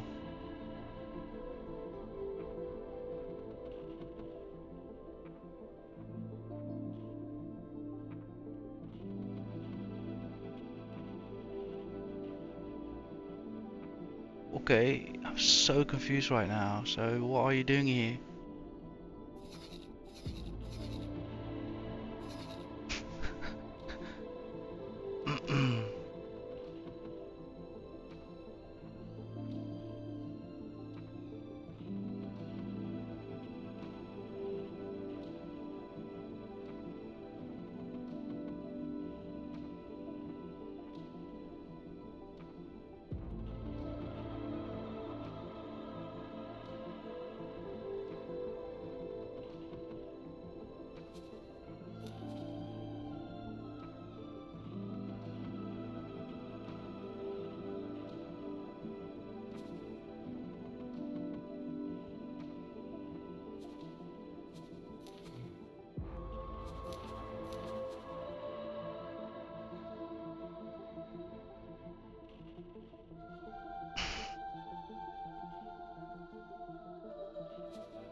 Okay, so there might have been some sales going on.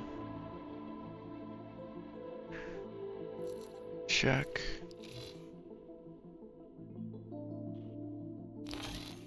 So that means that the station in Hiva Twin 1 should theoretically function under, indeed, use station settings.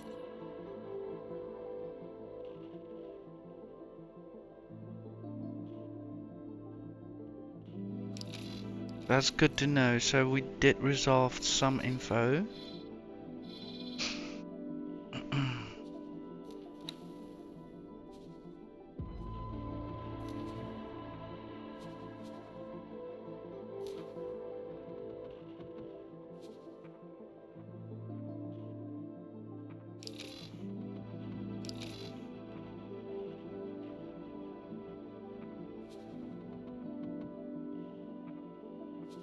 This is fine.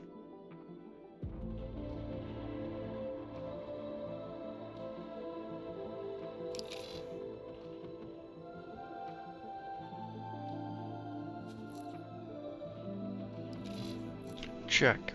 So, that has been resolved. So what I could have a look at quick is,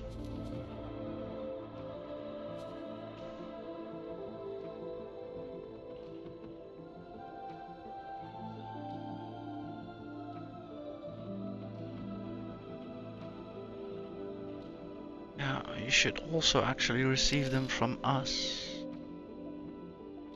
But I can imagine there's no internal transport going because maybe perhaps also storages that will not really work out with. So this is a bit of an interesting tale to have a look at. How exactly this all functions.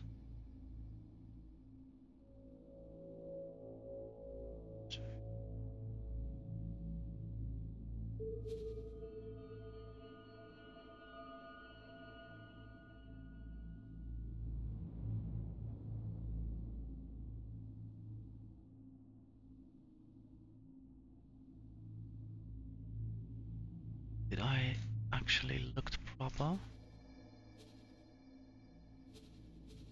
Over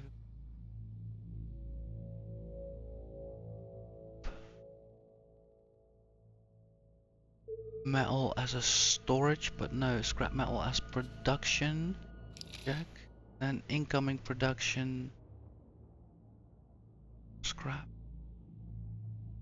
Okay, so then storage.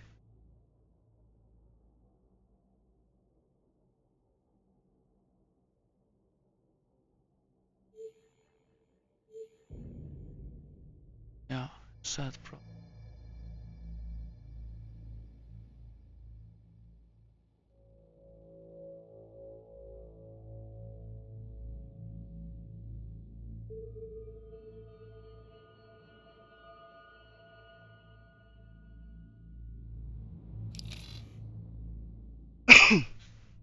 Mm.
Yeah, one day we'll figure this out. But today will not be that day, I'm afraid.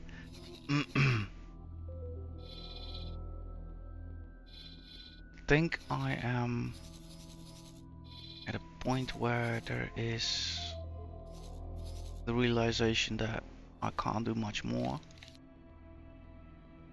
today, effectively.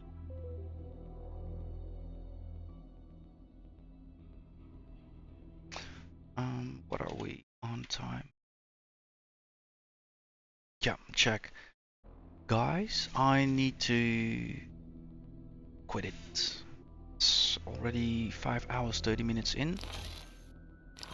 Don't want to overstretch it, so if the pilot wants to be so kind to set us down, I have had more than enough inspiration for the upcoming sessions, to be honest. Check. Let's handle that from the M to the first station dock away.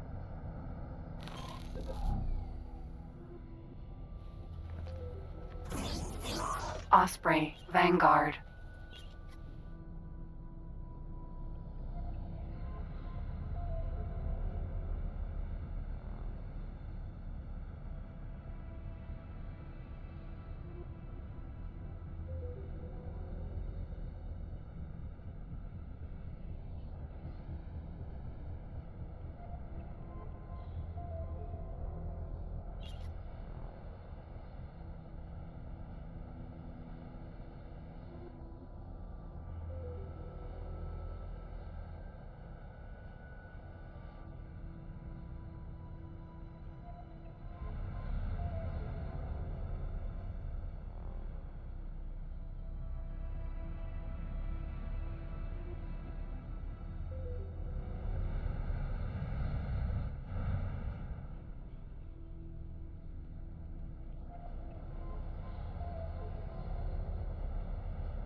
There we go. Thank you so much.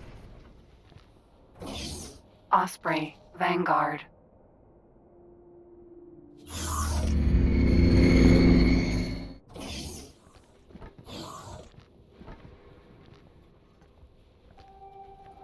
So this place is gonna change dramatically soon. And I think a lot of my infrastructural logistics will be also solved by then.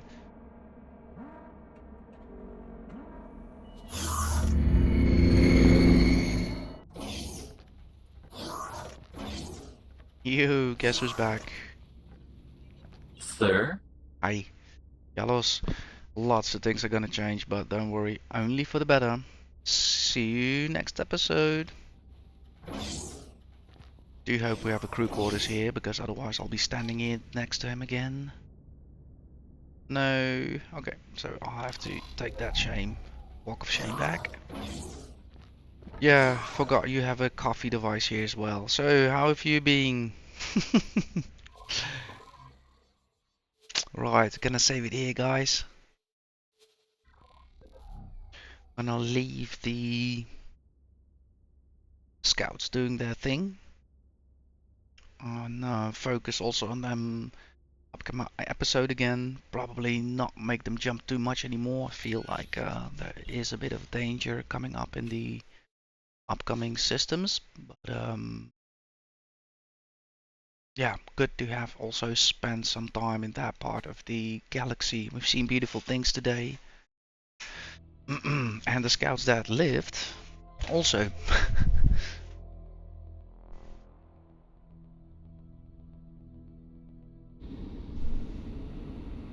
But guys, again, another amazing episode. I wanna thank you all so far again for the journey. And yeah, lots more to come. Be well, be kind, be good. See you on next week. Bye. Bye, bye, bye, bye, bye.